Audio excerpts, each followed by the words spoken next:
Sports update with Trusted Trader. Find top-notch tradespeople in your area, all who pass the Trusted Trader 15-point assessment. Talk Sport. With your headlines at 4:01, I'm Tom Clayton. Good afternoon. Are Liverpool ready to say goodbye to a legend? Andy Robertson was potentially set to leave this summer when his contract expires. Now, it seems he's caught the interest of Spurs. An approach has been made, but talkSPORT's Alex Crook says there's a long way to go. But obviously they've got to put the club's interest first, and you mentioned they are a little bit light in defensive areas already, so I would imagine they may look to source a replacement before they enable this deal to happen. Well, it's our understanding that Liverpool are looking to bring back Kostas Tsimikas from his loan to facilitate the move. Meanwhile, Villa sat second. They're bolstering their attack. It's our understanding that Tammy Abraham's set for a move back to Villa Park.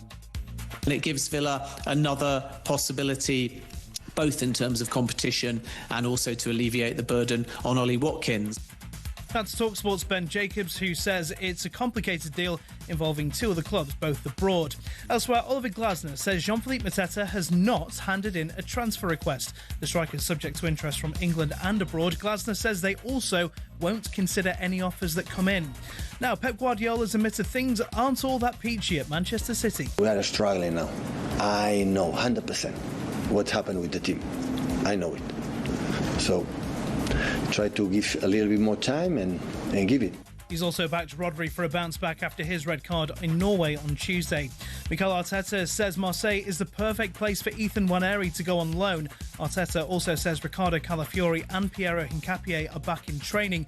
And Michael Carrick says players like Kobbie Mainoo are the foundation of Manchester United, as reports suggest they're open to new talks about a contract. Get all the latest on the live blog, talksport.com. Talk Sport News. Families of former British soldiers are rounding up to condemn Donald Trump, who's downplayed our part in the Afghanistan war. And a man's pleaded guilty to drugging and raping his former wife over more than a decade. More from the news team at 1:30.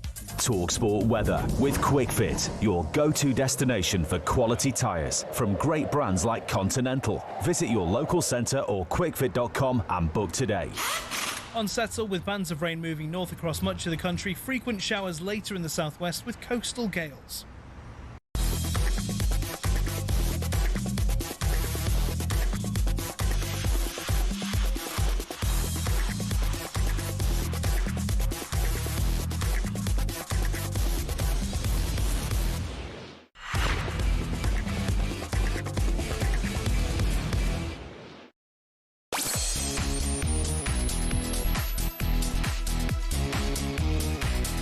Hello, good afternoon. Welcome to Drive on talkSPORT. Happy Friday. It's me, Andy Goldstein. Darren Bent's here, everyone. It's Darren here, by the way, Darren Bent. No, that's ridiculous. Heard that. You right? Don't run the mic. It's better. You all right? Why wearing eyeliner, bro? Don't know what you're talking about, mate. Hey, can we get a close-up of your face, please? Don't know what you're talking about. Cameraman, close-up of the face. I've not got eyeliner on. Look at the camera. Look. Is it still on? Yeah. Is it still on? Yes, I will be. Today, on today's show, we're asking whether Nottingham Forest fans are starting to worry about life under Sean Dyche after another shocker last night. And, of course, the drive time derby this weekend. Arsenal host Manchester United on Sunday afternoon. Are the stars aligned for Michael Carrick to do his job at the Emirates? Andy Robertson is linked to a move to Spurs in the summer after a decade at Liverpool. Where does that rank? Have you seen the camera? Can you move away from my eyes? The all-time Premier League left-backs, and we've got Olympic royalty on the show as we'll be heading over to the Alps to look ahead to the start of the winter games in a few weeks' time. All that, plus we've got tons of Premier League action to look ahead to, starting with talkSPORT's live commentary of West Ham against Sunderland tomorrow. It's Drive on talkSPORT. You can get involved. Pick up the phone, 03717 222244. So, first official Darren Bent's boot room. I want to welcome the co-host, Darren Ambrose there. I gave you a nice little introduction. Jack, do you know what? You're playing Your shoes look lovely. Jack, what I say is... Good work, Jack. Looking well as well, so Like that's a good thing for you. We're still going, are we? Shoes are looking well. Just a quick one, Jack. All he did was slag you off yesterday. No. You weren't on yesterday and he slagged you off and you're just playing them clips. Jack, I slagged you off as much as I slag you off when you're here. So don't take that as an insult. We missed you, Jack. We missed you. It's nice to have you back. You liar. Well, Jack would know this because when he told me yesterday that he wasn't on the show, I actually got annoyed. I actually got annoyed with Jack for not being on the show. He thanked Alex afterwards by going, listen, what, mistake-free show? Unbelievable. Yeah, I know, but I like the mistakes in it. Jack's as important as Brian Ryan is today. as I am, as the producer, who's always there, producer Joe, as Billy, as the people picking up the phone calls. Oh, and you as well. Are you all right? Before we move on, just a little announcement to make. My name is Andy Goldstein. I am 11 days sober now. Thanks, everyone. Thanks. Congratulations, mate. Really fancy a glass of wine. You got the right day, 11 now? Oh, home last night, Mrs. G having a glass of rosé, and I just went, can I smell it? Oh, it's amazing that is. Just a quick one. Why have you not taken the eyeliner off? Because, so just to let you know, I had to shoot a promo today, which is like a little video promoting something. I can't tell you what it is. I can tell you what it is. We've got Robbie Williams in the studio next Thursday. I was doing something for that. So I had makeup on. And because there was so much of it, I said, can you leave it on? I don't know why, because I was up against that 20 minutes. I mean, your eyes look lovely with the eyeliner on. Can we get a little bit closer? Can we zoom in a bit more? Listen, you zoom in on my eyes, I'll be zooming in on your face in a minute. Right? But yeah, that's why I've got it on. Although someone outside said, George, I look like a rock star. So I was like, what's the difference? Anyway, before we move on, DB said to me outside, he went, and then he went, I'll tell you at the top of the show. I had a stinker yesterday. Go on. So, you had a stinker? Yeah. You dirty boy. Obviously, came down. Oh, I see, sorry. London, came to work. You know, when's this? Yesterday. Right. Play paddle after work. Canary Wharf, right? Yeah. So I'm obviously getting changed in that. Like, I need to get my wallet out for something. Oh, my goodness. Oh, no. Lost my wallet. Oh, no, that's terrible. Right, lost my wallet. Everything in it. Oh, cards, driver's license, everything's in it, right? So if you open up that wallet, you know it's mine. Yeah. Right? Panicking. In the canteen downstairs, 14 before I went and played paddle, cancelling everything. Fast forward, played the paddle, get on the train. You obviously found it. In my glove compartment. Of the car? Of the car. I left cancelled everything. I cancelled everything, thinking I'd lost my wallet, which I know I never do. And I got back to my car, opened the glove compartment, and it's there sitting there. And do you remember putting it? Because sometimes you go, oh yeah, I remember doing that. No, but usually my wallet will be in my. I put it in my glove compartment when I get in the car. I'll take it out. You should never leave it in your glove. Oh no, never. I only put it in there when I'm driving. I then take it out of there. I don't know. You put it on the passenger seat. I know. So then I took it out. I always put it in the side zip of my bag. So you still play paddle? Still play paddle. Everything's gone, but I still play paddle. Yeah, I still play paddle. I've cancelled everything. Yeah, I've cancelled everything. So get your priorities right. Exactly. But then, I've got no cards. Yeah. But my wallet's just. You got your paddle racket. Yeah, of course. If I lost it. So now what you got to do? You got to phone them all. Oh, they're sending you new stuff anyway. Yeah. And your driving license, they cancelled that. No, but I had to go do it again. But thank goodness I didn't do it. I was going to do it today, this morning, but obviously I found my wallet. That's a great story. I didn't write it down. So he found your wallet. And I thought I'd lost it. Wallet found, glove box. That's brilliant. If we've got time, play that later, that one, Jack. All right? Glove box. Brilliant. Well, right, Jack. Yeah, you're right, Jack. Right, Jack, I like that. You back in my good books, that. Do you know what Jack said? You didn't hear, did you? Go on. Yeah, we'll play about 21 minutes later. Thanks, Jack. That's very kind of you. Why? Do you mean the most downloaded podcast talkSPORT have? It's not. Well, it is. Well, it's not. I spoke to someone, I spoke to someone yesterday, and I swear on my kid's life. No, hold on. So now, hold on. Pro rata, we have one a week. Yeah. All the others. Oh, so it's not then. No, pro rata. No. If you did ours 7 days a week, we become the most. But you're not. Okay, per episode. No. That's it. That's per episode, we are. No. There's only one a week. I asked someone yesterday, and they went, "Oh, just no. Just off the top of my head. Per episode. Are they the most? Per episode. I said, but you're not though. Well, we only do one. So you're not. Actually, yes or no? Per episode, no, we are. No, I'm not asking. Well, my quote is per episode. I'm saying, are you the most? Yes or no? What? Per episode? No, just no. Yeah, it's 21 minutes to go. The most. Downloaded one episode a week. Yes. And you can add to that by downloading it now. 21 minutes. Why are you lying to me like that? I swear to you. I'm sure it's a great podcast. Per episode. No, I'm not. Stop saying that. Is it the most downloaded podcast? We're only once a week. No, but is it? Yes or no? Look what you're doing to my throat. All right? I'm on the doctor's orders to calm it down. No, you're not. No, I am. Listen, this is what I heard. It's a very good podcast. A fantastic I know podcast. what you're talking about. Yep, but it's not the most downloaded. Per episode, it is, D. All right? Because the one you're referring to comes out every day. I can't compete with 7 days. Oh, so you're not then? Per day. How's yours getting on the beach ball? Anyway, you can add to that. Yeah. Downloaded 21 minutes to go. Everyone that downloads it gets a free car. They don't, legally, I have to tell you. Right, we've got lots coming up today's show. The last hour, I know a lot of people are worried and nervous, but yes. We have Ugo Munoz on the show, all right? Everyone calm down. We've got him. We're going to start with Nottingham Forest. They lost away to Braga in the Europa League last night. So is Sean Dyche. He's getting away with it a bit. And here's Horter at the other end. Oh, right towards his own goal. And incredibly, within seconds of missing a penalty at one end. Forest concede an own goal at the other. I'd sack Dyche. I don't want Dyche, and I don't even know if he's going to keep us up. The way it was managed, this game by Sean Dyche, I think he's got it all wrong tonight. I really do. Because going into that final game, you know, even if they win that one, they've got to rely on other performances, other games. Yeah, Forest, they finished the game with 10 men as they were beaten 1-0 away to Braga. It was live on talkSPORT last night. It'll leave Sean Dyche's side 16th in the Europa League. 3 points outside the top 8. 1 game to go. Dyche spoke to our friends at TNT Sports after the game. He was asked what was lacking from his side. I think just the tempo of the game, we got sucked into playing a bit slow. I mean, the pitch was a slow pitch. Obviously, no one's fault, you know, with the weather. We got sucked into playing slow. Didn't really affect the back line as many times as we'd hope.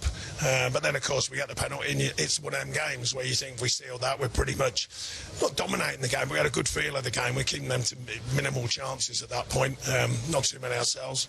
And we get another penalty shout. It's a maybe. I've seen them given. It goes against us. And it's frustrating from there on in, to be honest. It must be very frustrating. Forest fans, they're going to be frustrated as well. Maybe, well, I'll ask you actually, will Forest fans accept Dyche's style of play if they win the game? Because you can see why so many of them were unhappy last night, right? Yeah, I mean, listen, they were in a relegation battle. Make no mistakes about it. So clearly that's why they felt like he was the right man, because he'll get them organised, he'll get them solid, he'll get them hard to beat. In Europe, it hasn't gone well at all for him. But even when you look at his record in charge of Nottingham Forest, 20 games in, this is all comps, by the way, he's won 8, he's lost 9. That's no good. It's not no good, but for a team that's at the bottom of the table, it's not bad. I think it is bad. I think whenever you lose more than you win, that's bad. He'll be down the bottom for a reason, that's why he's been brought in. No, but you've been brought in to turn things around. His record is... I mean, I'd like to see the 17 games before him. I bet it won't equally as bad. In the Premier League... I don't know, mate. Losing 50% of your games. In the Premier League, he's lost 7, won 5. So his Premier League form isn't good enough. But last night, even the game, I mean, the game was a little bit of a nothing game. And I look at Forest's squad and the players they've got, and they've got some really good footballers in there, but they just don't play to their strengths, I don't think. I mean, it was a mad game. The Gibbs-White penalty, which I thought was a really good save, by the way. And then you could see the goal, 40, 50 seconds later on. This is always the thing. I think with Sean Dyche in his football, you kind of know what you're getting. You know what kind of style it's going to be. At times, it may not be as pretty as you'd like, but it's effective. It has been throughout his career. And it's almost like to stabilise it, and then you go on again. But, I mean, after they beat West Ham in that Premier League kind of 6-pointer, I thought, do you know what? Okay, maybe now they've turned the corner, they'll kick on, but they just haven't. Like, obviously, they drew 0-0 with Arsenal. So you could say their last 2 games in the league aren't that bad. Drawing with Arsenal at home, which ain't a bad point, and beating West Ham 4 points from your last 2. You go, okay, it's not the worst. But as all football fans, you want to see your team evolve. You want to see your team change. Yeah. And at the minute, they're just sick of tired of looking at what they're watching. It must be so difficult for West Ham. This season promised so much from the back of last, right? Forest, right? Mm-hmm. Last season they were flying. They were flirting with Champions League football, right? Yeah. And now this season they're flirting with the Championship. Well, I don't think I can remember such a different... One decision has put them in this situation, and that's when they got rid of Nuno. Because last season under Nuno Espirito Santo, brilliant. Then there was the fallout, and yes, I get it. Nuno, you can't speak out about the owner. But I thought maybe there might have been a situation where they could have worked it out. They couldn't. He lost his job. They then brought in Ange Postecoglou, which didn't work in the slightest. And now they brought in Sean Dyche. So, unfortunately, Marinakis only got himself to blame for this. He's the one who decided to get rid of Nuno. So, that's why they find themselves in this position, because do I believe they would have been in the same position had Nuno still been there? No, I don't. No, I agree with you. We heard in the audio package there some callers to the sports bar last night quite irate with Sean Dyche saying, get him out. Yeah, we're going to open up the line so Forest fans can have their say. The majority of them will say what? I don't know, but do you know what? I'm always listening with the sports bar, because they're reacting off the back of emotion. The game's just finished. I understand why you get that. Great point. So sometimes you've got to let it kind of marinate, fester, and go, do you know what? I don't think Forest want another manager this season. Let him try and... No. I'm not suggesting that they'll sack him. What I'm asking you is whether or not you think Forest fans have had enough of Dyche, or the majority believe he's still the right man. Sacking him is irrelevant. It won't happen. I think a lot of them will still be like, do you know what? Because of the situation we're in, he's probably the best man for the job. Okay. We'll take calls on all things Sean Dyche. Is he getting away with it a little bit at Forest, or are you happy with him, or you got to give him time? Or, as Benty quite rightly said, would you be in this position if Nuno was still there? I think it's a great point. Lots to talk about. One number to dial. Real busy show. We're going to do this for the next 10, 12 minutes, and then we move on. So, Forest fans, if you want to have your say, now is the time to pick the phone up. 03717 223344. Dial that. You can have your say next. Live on Drive on talkSPORT with me, Andy Goldstein, and the superstar that is Darren Bent.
Strange trying to come out with Jack. She's driving talkSPORT. It's me, Andy Goldstein. Darren Bent alongside. Let me ask you this, Benny. Who's got better trainers on today? Probably me. You don't know. You don't mean that. Yeah, of course I do. You don't mean that. I don't think you do. Do look at me in the eyes. Tell me that. Yeah, you. Not me. No. Yeah, Ronnie Fee. No. You're wearing some ones I wore that days ago. No, Dusty things. That's irrelevant. I said who's got better ones on. You're such a liar. Ronnie Feegs, mate. Absolutely. Shout out Ronnie Feegs. No. What are these called? See, you don't even. There you go. Four noirs. And you know, that's your union. The lace change as well. That's a union 4. What? The union. I'll say what I want. Just quickly, Wolves have rejected a bid from Leeds for striker Strand Larson, who they value at around £40 million.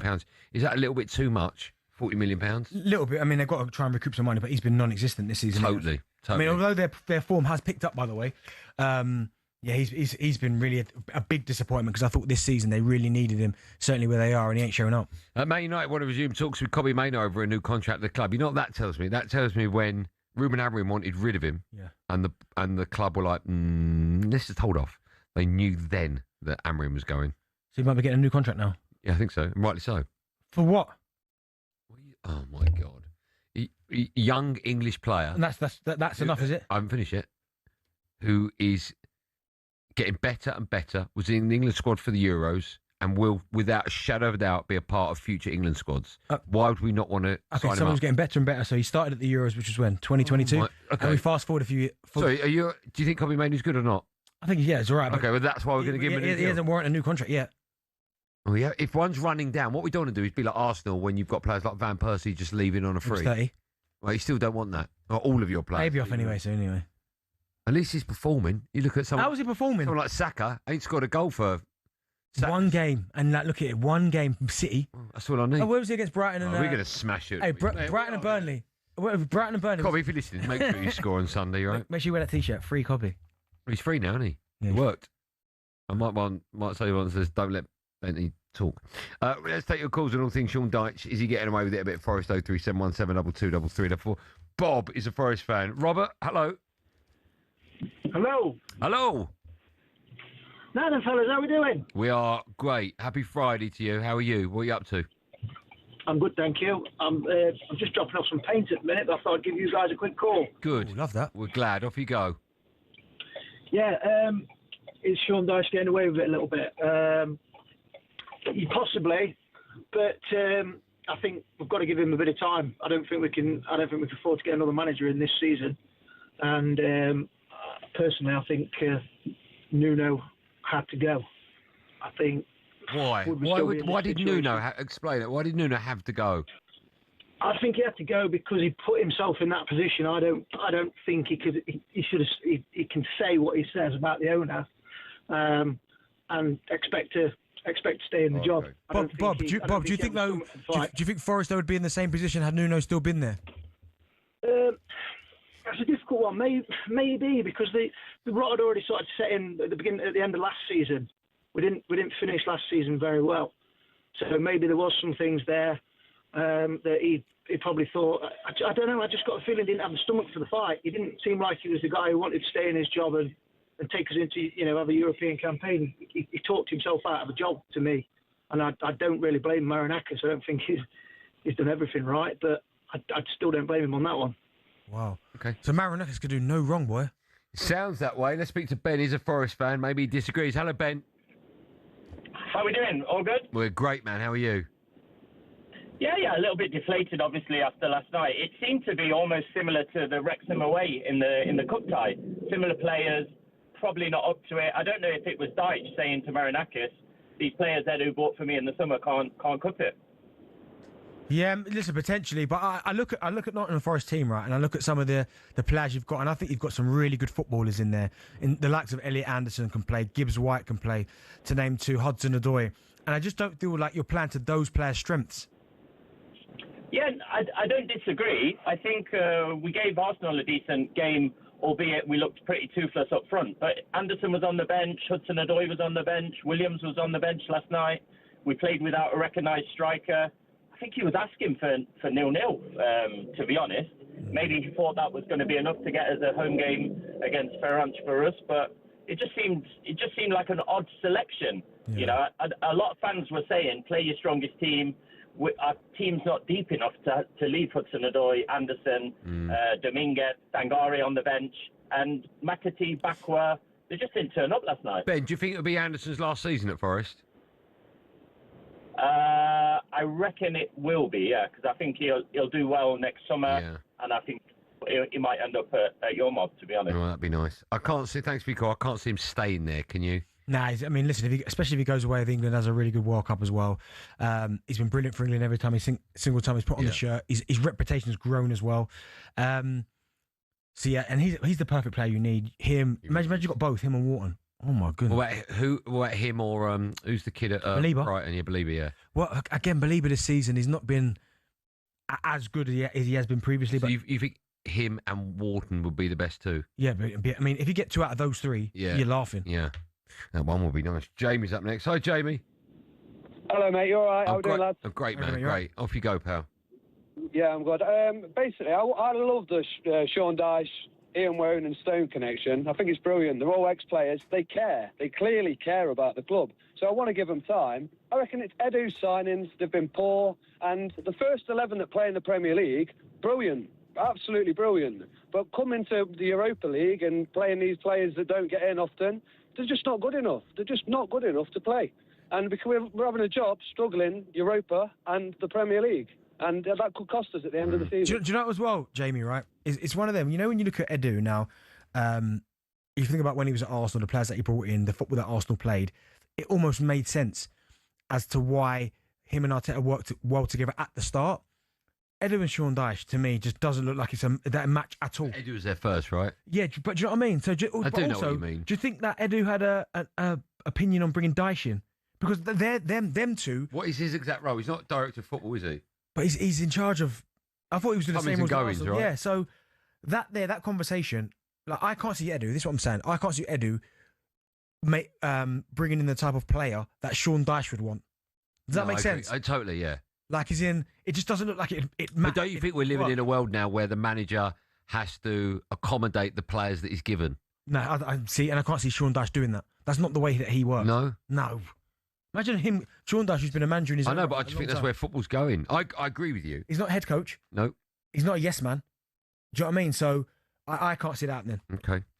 Still to come, we'll ask where Andy Robertson ranks amongst the best left-backs in Premier League history. You can call up now. In fact, Liverpool fans, will you be gutted to lose him and lose him to Spurs? That's the connection at the moment, 03717 223344. First up, it's time for the first of 3 no Googlings. They're half This 4 ski jumping's unbelievable. and half 6. We've got ski jumping on one of the monitors here. I'd like to... We're talking Winter Olympics later on. We've got a few experts. I'd like to know what makes someone better than someone else. At that, yeah. Because, Just I fly mean, through the you're air. all coming down the same ramp and you're all going up in the air. I ain't doing that. Forget it. Yeah, I'm not doing that either. In fact, just quickly, Johnny Knoxville wanted to do this for one of the... Jackass. And they wouldn't let him. I'm surprised. Yeah, but look at all the other stuff he's done. No, but that... Yeah, I mean, you've no idea what's happening when you land. Right, Unai Emery has 20 European wins with Aston Villa in 31 games. Only one manager this century has reached 20 European wins in fewer games with an English club. Oh, okay, let me read that again. The question's amazing. Only one manager this century has reached 20 European wins in fewer games than 31 with an English club. Can you name the manager in the club? No one's getting that. What a great question. Answer to that and loads more coming up. Live and Drive and talkSPORT in seconds. Stay there. Stay there.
Time for another one of those what-if sliding doors moments from the world of football. In 2010, Sam Allardyce's Blackburn Rovers were plodding along in the Premier League, never really in danger of relegation, but not sharp enough in front of goal to challenge for a European place. The club's then head of recruitment, Martin Glover, was alerted to a Polish striker at Lech Poznan, who'd scored 21 goals in 34 games. His name? Robert Lewandowski. Glover and Allardyce flew to Poland to watch the 21-year-old, and they liked what they saw. Conversations were had, and all that remained was for Lewandowski to fly to England to have a look around and talk Turkey. However, a once-in-a-blue-moon geological incident had other ideas. After 187 years of dormancy, the Eyjafjallajökull volcano in Iceland erupted, causing flights across Europe to be grounded for nigh on a month. That meant that Lewandowski never made it to Ewood Park, and Borussia Dortmund beat Blackburn to his signature. He'd go on to win 10 Bundesligas and 1 La Liga at various clubs. Just imagine that sort of impact on Blackburn's history, Sam Allardyce's CV, and the shape of English football itself.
An artist came on the my Spotify this morning, and I thought I want my missus to a bit of them today. So Jack, I can't think who it was. Oh, she can't remember what it is. Oh, you just said it. What? Nothing. Jack, the Roots. Jack, the Roots. Jack just spoke in my ear, and I went, "What?" And he looked at me and went, "Don't worry about it." The Roots. What they do. True. Yeah, get that one. The Roots. Get that one. It's Jarman talkSPORT. Me, Andy Goldstein Bent alongside. The answer to a great question. Only one manager this century has reached 20 European wins in fewer games than 31. Right. Give me what club? You just won't. If I give you the club, you'll get it. Well, but it's right at the bottom. I reckon I could give you. No, I'll let you get the clubs. I'll let you go through the clubs, and I don't think you'll get it. So, what club would he have been at? This manager? Coventry. European. Oh, no, Robertson. No. Oh. Name the club. Real Madrid. No, English club. Actually, it doesn't have to be English. That's what I'm saying. One manager this century. Exactly. Hold on. Oh my God, it's not even an English manager. Sorry, hold on. Let me rephrase. No, it's such a great question. So the answer doesn't necessarily have to be an Englishman, right? So Unai Emery has got 20 European wins with Villa in 31. Mm-hmm. Only one manager this century, I've not even told you about his nationality, has reached 20 European wins in fewer games with an English club. So the club's English. Right. Okay, the club's English. No. It was Man United? No. Arsenal? No. Spurs? No. Oh my. Unbelievable. Forest? No. It's an unbelievable question. I can't believe that. I don't give up. West Ham. Moyes. David Moyes. 20 wins in 28 games. That is the record. And they wanted him sacked. Wow.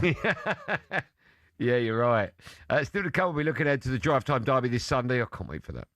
Right, Spurs have approached Liverpool about signing left-back Andy Robertson. Scotland captain is out of contract in the summer, and he's been vocal recently about potentially leaving the club, having started just 4 league games this season. Then I've got a quote here, and it's very long, Ryan. Do you want me to read it? I mean, my voice is struggling.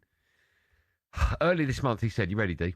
Mm-hmm. It's safe to say that I've done absolutely everything for this club in the last 8.5 years, and the club have been very good to me. I've got 5 months left, and we need to see what the options are to stay. If there's options to go and things like that, I need to sit down with my family first and foremost to see what we want. I like that. 5 months left. They've left it that late. His boss, Arnie Slot, spoke to the media after those comments and said he'll respect what Robertson wants to do. I have to give him a big compliment about the things he said. Very mature, and I could understand everything he was saying. So I think every player should have the same feeling about his current position, and that is that he's not starting every game. But I'm really happy that he also says that he finds joy in the position he's in, and that he also understands how important he is. He's been to this club for all these years, and he definitely still is also in the position where he's in now. And he did play quite a lot of games, not as much as he probably hoped. But the way he's acting, and he's also now comments in the media, is a big compliment and says a lot about him. Let's start with the obvious question, right? He's 31, I think. I've not called out his age. I'm pretty sure he's 31. He's 31, right? He is, yeah. He's that old for a fullback. No, I wouldn't say that was old. I don't think. I think he's still quite fit. I did see last season there were signs where maybe he's a little bit on the decline. But Liverpool play with such, not a high line necessarily, but they are so much from their fullbacks. They are, but probably more so under Jurgen Klopp, where those two are integral. Good point. I mean, £8 million from Hull is crazy. Absolutely. I think it was about 8 million, right? You paid for about 8 million quid. Yeah. And what he's gone on to achieve, I mean, is absolutely mind-blowing. I mean, he's been at Liverpool for at left back. He's played how many games for Liverpool? 320. Well, I've got in total 363. Oh, that's different to mine. Good work, everyone. No, but I think that's probably a total. You probably got Premier League. Okay. Total 363, 12 goals, 68 assists. Right, I've got 11 goals, 60 assists. What's happening here? I'm on transfer market. Oh, I've got Premier League. I just said that. All right, okay. Apology? No, and Keith Andrews. I apologise, Keith Andrews. Yeah. But he has been, for 8 million quid, I mean, when Liverpool signed him, obviously watching him at Hull, I was a little bit like, pardon? But then, do you know what? That's why sometimes recruitment is absolutely key. And Liverpool, around those times, rarely miss. And even now, to be fair, to an extent, they're still getting more right than not.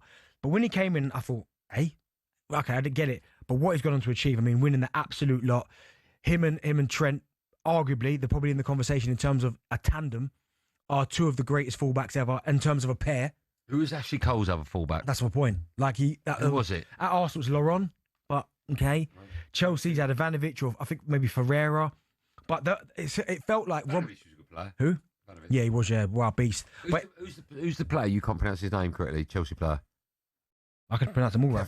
Former captain. Azpilicueta. Yeah. You can't pronounce it right. Azpilicueta. Yeah. That's what I said. You said I can't. Yeah, you can't. Azpilicueta. Yeah, but sometimes you get it wrong. No. But anyway, as a tandem, as a pair, them two, Trent and I'd agree with that. Robertson, work so well together.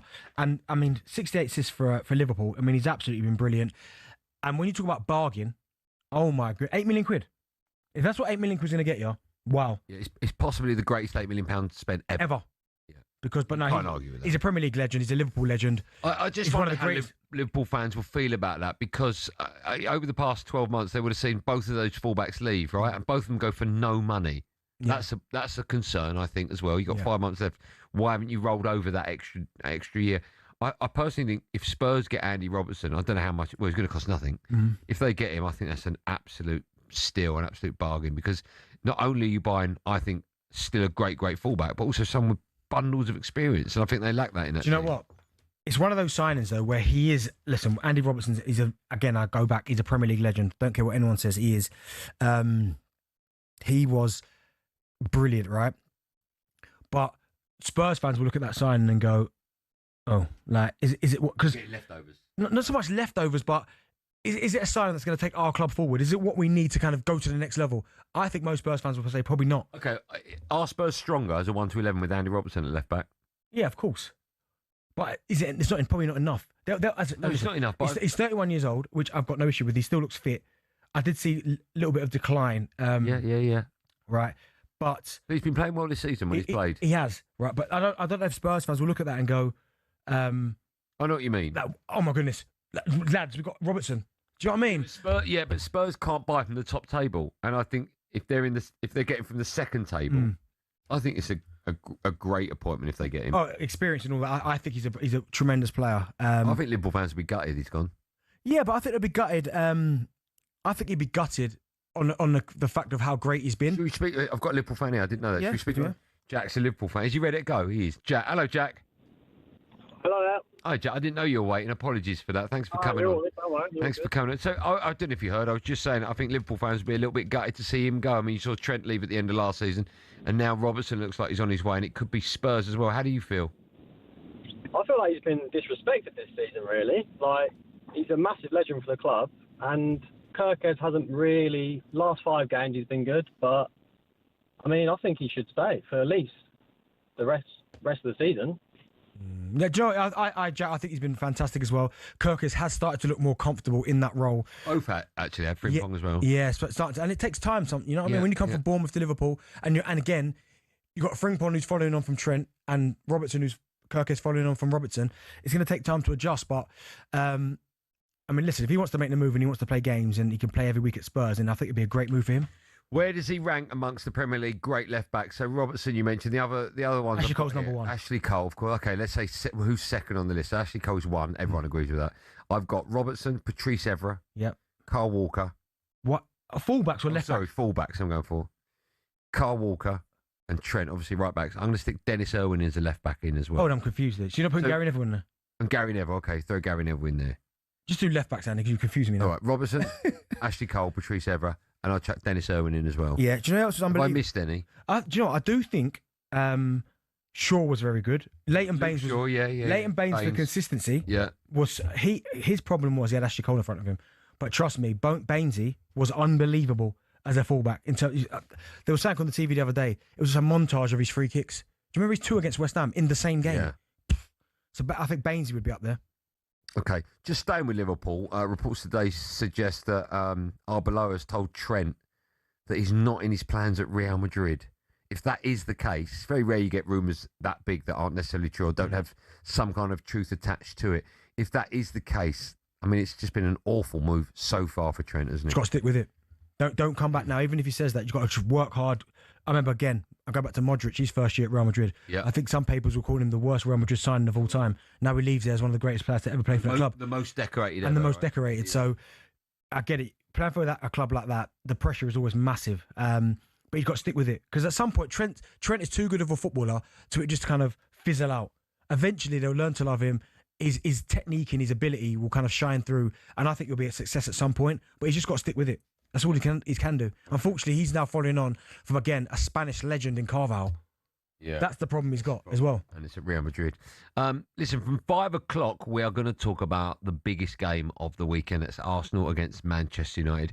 We'll go through what we think could happen from 5. But, of course, I'm guessing loads of you, whenever you're saying that. United fans, if you're like me, you're going to be a lot more confident than you have been for a long, long time about this game. So we'll take calls now, and we'll take your details and call you back in 15 minutes.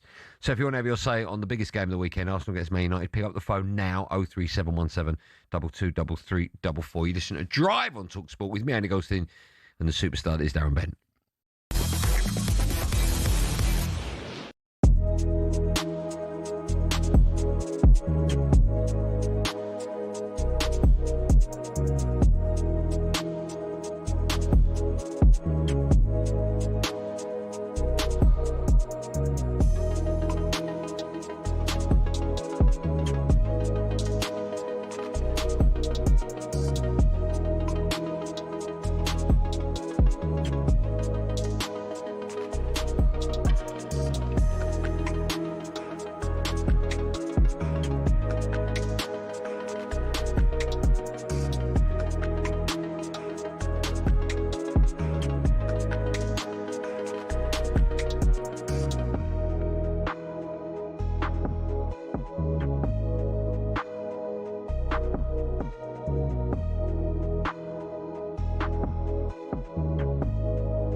Jack, this ain't the roots, bro. I think he's pressed the wrong button. Drive on talkSPORT. Me, Andy Goldstein Darren Bent. Still to come, we're hearing from managers ahead of a huge weekend of Premier League action. Some good games this weekend. Just quickly, Mohamed Salah and Vinicius Jr. will be the two prime transfer targets for Saudi Pro League this summer. If I'm Liverpool, I'm taking it. Vinicius Jr., why would he go there now? No, but forget him. But Salah, I'm taking that. Yeah, if I'm Liverpool, Me too, I'm done now. Yeah, not that I'm give done. me £500,000 a week. I don't need to impress anyone. Liverpool, thank you very much for picking me. It's time for me to move on. Yeah. Are you a fan of Charlotte? Charlotte who? Charlotte FC. Oh, in the States? Yeah. They're interested in Liverpool midfielder Harvey Elliott, who's currently struggling for a game time on loan at Aston Villa. That's time since he's been there. Would you go to Charlotte? He needs to go and play football, Harvey Elliott. Would you go to Charlotte? Do you know what that is? Harvey Elliott. Do I know what is? That's a classic case of a manager selling you a dream. Yes. And then going, no. I think both parties are to blame there. No. I've told you, his agent's No, to blame. it's not. It is you. There's no way that you go on a pay-as-you-play deal. Mate, I'm telling you now, Unai Emery would have sold him the dream. But it doesn't matter. It doesn't matter. The agent knows. No. The agent's clever. No, it's not. Right. I'm not an agent, and I wouldn't let anyone that worked under me go on a deal like that. No, but it just wouldn't. No, but there's no benefit. No, but Una's going, listen, I'm definitely going to sign you, but you're going to play. Oh, okay, we'll sign him now. No, we're staying at Liverpool then. No, we ain't. We've got the PSR on that, but trust me, if you're going to play, you will be a star for my team. But I don't trust anyone. Well, unfortunately, you're not. Well, then he's not coming. He's got a nice deal at Liverpool. That's why you're not an agent. Well, that's why he's going to Charlotte. That's why he's with the best in the business. Well, Charlotte FC are the best. He's a Villa. He's got an awful agent. He hasn't the best. Mate, Harvey Elliott could be playing for Charlotte FC. I'll tell you now, that ain't sign of a great agent. Yes. That is. Did you say that is? Harvey should have done more. No, mate. Yep. No. I've got a golden rule that if halfway through your career you play for a team that's got a girl's name or boys, you're not doing well. I think that's quite a good. That's probably the most ridiculous thing you've ever said. That. Well, if you're Harvey Elliott, don't sign for Charlotte. Hey, play a bit better. That's what I'm saying. I'm guessing you've got an affiliation with his agent. That's what I'm saying. Right, his agent's to blame. That's what I'm saying. No, he's not. Right. When your agent gets home, tell him to look in the mirror and say the word Charlotte FC without smiling. No. See if he can do it. Telling you. Terrible agent. Best. He should sign up with my agent. He's brilliant. Right, time now for this. That's definitely not. Paddy Power on talkSPORT. With Paddy's Super Sub, your new bet rolls over to the new player coming on. T's and C's and exclusions apply. 18 plus, begambleaware.org. Right, time now for today's bet with the friends at Paddy Power. Let's welcome Matt Kerr to the show because we're looking forward to tomorrow afternoon in the Premier League as Man City play Wolves at the Etihad. Matty? Hello. Hello, can you hear us? Yes, loud and clear. Good. Thanks for coming on. Can you remind us how the Bet Builder works and the charity that will benefit when we get this right? Yeah, so the Bet Builder is one bet on multiple events within a game, whether that's fouls, shots, corners, goal scorers, the amount of goals in the game, win, draw, whatever you can think of. It's on the Bet Builder, and anything that we're lucky enough to win will go to the Attitude Foundation. Matt, I'm curious, right? Whenever we work with anyone else at Paddy Power, we can see them. Why can't we see you? I just do not have the setup in my apartment for it. What, a camera on your phone? Everyone's got one of them, haven't they? Well, you can use the camera on your phone, but then you have to deal with the worst microphone. It's swings and roundabouts, pick and choose. You could plug in a mic. It'd be nice to see you occasionally, Matt. All right, and he said he's got a setup, right? Just let him live. Let him live, man. You know what I mean? Come on, let him live. Get yourself set up. Professional outfit, Matt. Right, can you, in fact, no, I will. Take us through our Bet Builder. A 5-letter Bet Builder. These are our picks. I've gone for, no surprise here, Haaland to score. Yeah, a lot's being said about his form lately, but he's only gone one Premier League match without scoring. He's still got 20 and 22 this season. He's still their penalty taker. Wolves have still only kept 2 clean sheets this season in the league. The cliche goes that form is temporary and class is permanent, but it does apply. Yep, I've gone for over 2.5 goals, please. Yeah, and it's another thing that goes under the radar with City is that despite the fact they've lost back-to-back, they were unbeaten in 13 before that, and in that 13-game unbeaten run, 3-0 over Palace, Sunderland, West Ham, 5-4 with Fulham, 3-2 with Leeds. It's only 10 days ago they had a really quality performance over Newcastle. They still have the goals in them. They've scored more than any other team in the league by some distance. Mm. Next up is producer Joe, who had a nipple pierced today. I'm not quite sure. Have a look. Well, he shouldn't have worn a white T-shirt. I don't know why he's done that. He's gone for both teams to score. Is both teams to score? No, in this case. So both teams to not score? Yes. Okay. confusing, isn't it? Wolves, they are in supposedly improved form at the minute, but that does also include a draw against 9-man Everton, the United game that got Amorim sacked 5 days later, and a relegation 6-pointer with West Ham, who are probably going down with them. Man City may have lost 2 in a row, but they are still by and far the better team. Wolves have been shut out 12 out of 22 games this season in the league. At this point, with the over 2.5 goals on this, we're punting on 3-0, and I don't think that's really unreasonable. Right, 3 down, 2 to go. Next up, the people. They've gone for Haaland to commit 1 or more fouls. Yeah, striker fouls always go under the radar, but when you look into the stats, Haaland's committing the same amount of fouls per game as players like Xhaka, Gurhi, Tonali, players that are really involved in the game. And he does have a bit of a record of getting heated with players, so I think it's a pretty reasonable one. All right, the last one is yours. If it all comes down to you, what are you choosing? I am choosing Antoine Semenyo to score or assist. He has 11 and 18 for Bournemouth this season, and then 3 and 3 for him with goals and assists since he signed for City. He's had a good rest thanks to not being part of that midweek farce of a performance, and he's just involved in everything. Even in the one-sided affair with Man United, he put up 2 key passes and a shot on target, so they missed him midweek, and they'll have him back for the weekend.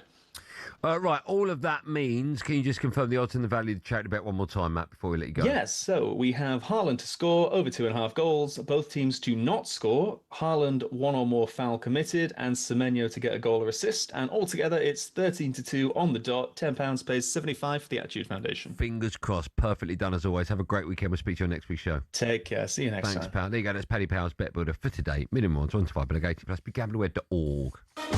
Paddy Power on talkSPORT. With Paddy's Super Sub, your new bet rolls over to the new player coming on. T's and C's and exclusions apply. 18 plus, begambleaware.org. Right, when we come back, we will be looking ahead to the biggest game of the weekend. It sees Arsenal at the Emirates take on the mighty Manchester United. I'm going to have my say. Bentley's going to have his say when we come back. But more importantly, you can have yours. What will happen, Arsenal fans? What will happen, United fans? 03717 223344. If you want to have your say, dial that number. You will be next live on Drive on talkSPORT.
are many sporting rivalries that can boast years of history, ferocious tensions and iconic tussles that ignite the fans to their very core. But when it comes to the battle of the mind games and the verbal exchanges in the heat of battles down the decades, the Ashes stands alone. So here are some of the most memorable Ashes housery moments.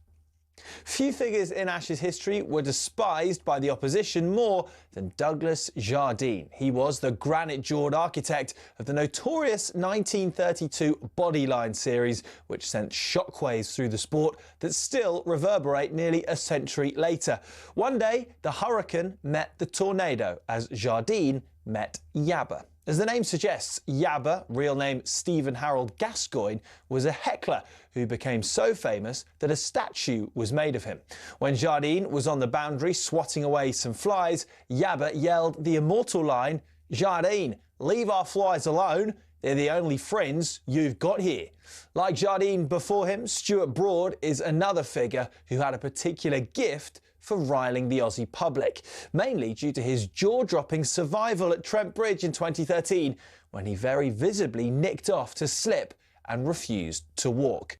Broad is somewhat the modern housery king. He officially became a sorcerer in 2023 when his random bail swaps twice bought a wicket with the next ball at the Oval. 3 tests earlier, after that Carey Bairstow run-out, Broad made sure he was right in the thick of the pantomime. Wicketkeeper Ian Healy issued one of the great lines towards Nasser Hussain. When Steve Waugh told Ricky Ponting to field right under Hussain's nose, Healy remarked, "That could be anywhere within a 3-mile radius." Poor Nass.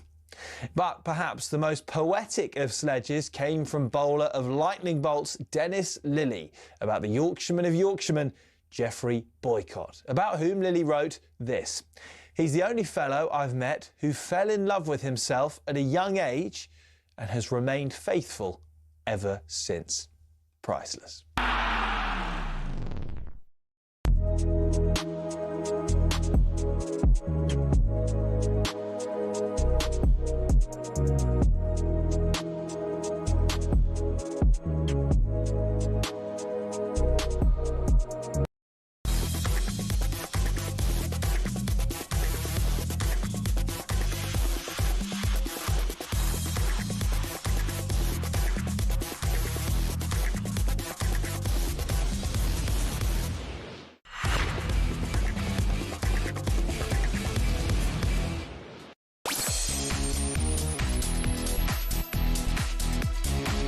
Welcome back to our number 2 Drive and talkSPORT. I'm here and Darren Bent is here.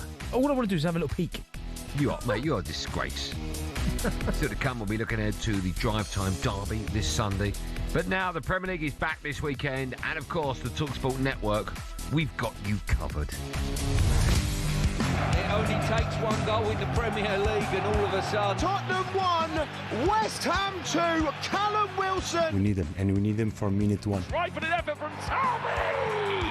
Sunderland lead at Anfield. All in for Solanke, and Spurs lead by 2 goals to 0. Overhead kick, brilliant. Postulas to equalise for Brighton. An embarrassing night for Manchester City. They are a little bit fragile like they were last season in certain period. Here is Viat, tucked in by Ekitike. Viat from the edge of the area. Sunderland 2, Crystal Palace 1. Just devastating to watch, just imploded after winning the FA Cup. Down for Garnacho, who lashes it in. Gordon, and it's 2-0 Newcastle. Watkins turning and shooting brilliantly. That is a great goal. Illiman and Jai puts Everton in front, and Calvin Lewin will score. And now it's in Burma to finish it. He does. Comes back to Gyökeres, who puts it in the top corner. The greatest drama in the world. This is the Premier League. Wiertz. Who's Wiertz? Say it like we know it. Come on. Another big weekend in the Premier League means another massive weekend across the talkSPORT network. Tomorrow at 11, we bring you live commentary. Oh, what a big game this is. Sunderland, they're away to West Ham United. What a game that is. That's before Adrian Durham takes you around the grounds with all the goals as they go in the Premier League and the EFL from 3.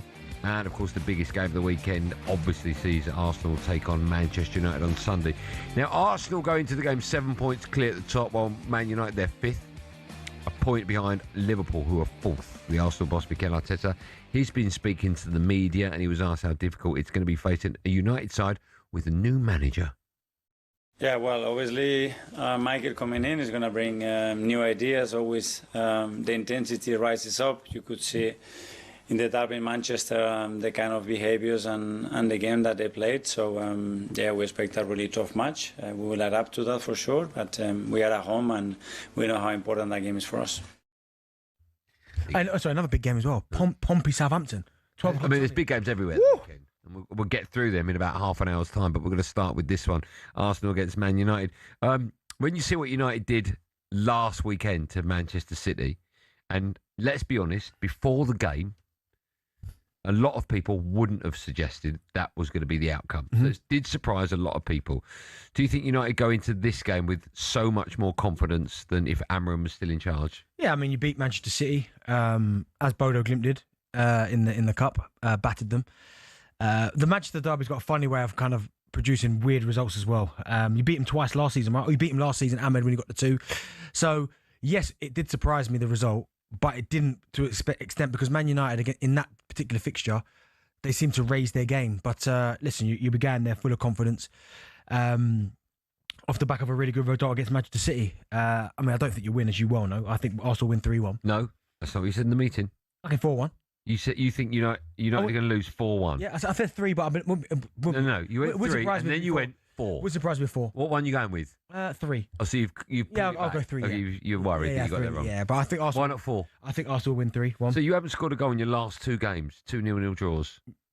In the Premier League. Yeah, and you think you're going to score 3 against Man United side? Yeah, because I mean, Arsenal just come off the back of a really good Champions League result against a team that. I'm talking about Premier League. No, but it doesn't matter. It's a game. Well, it does. I'm talking about Premier League. No, but a game ago, Arsenal went to the San Siro. I don't know I don't know what Milan like. I don't have Italia Plus. Well, would you like me to tell you? The last no, I don't care. No, I'm going to tell you. The last Why time don't you tell me about your draws? No, the last time Milan lost. Yeah.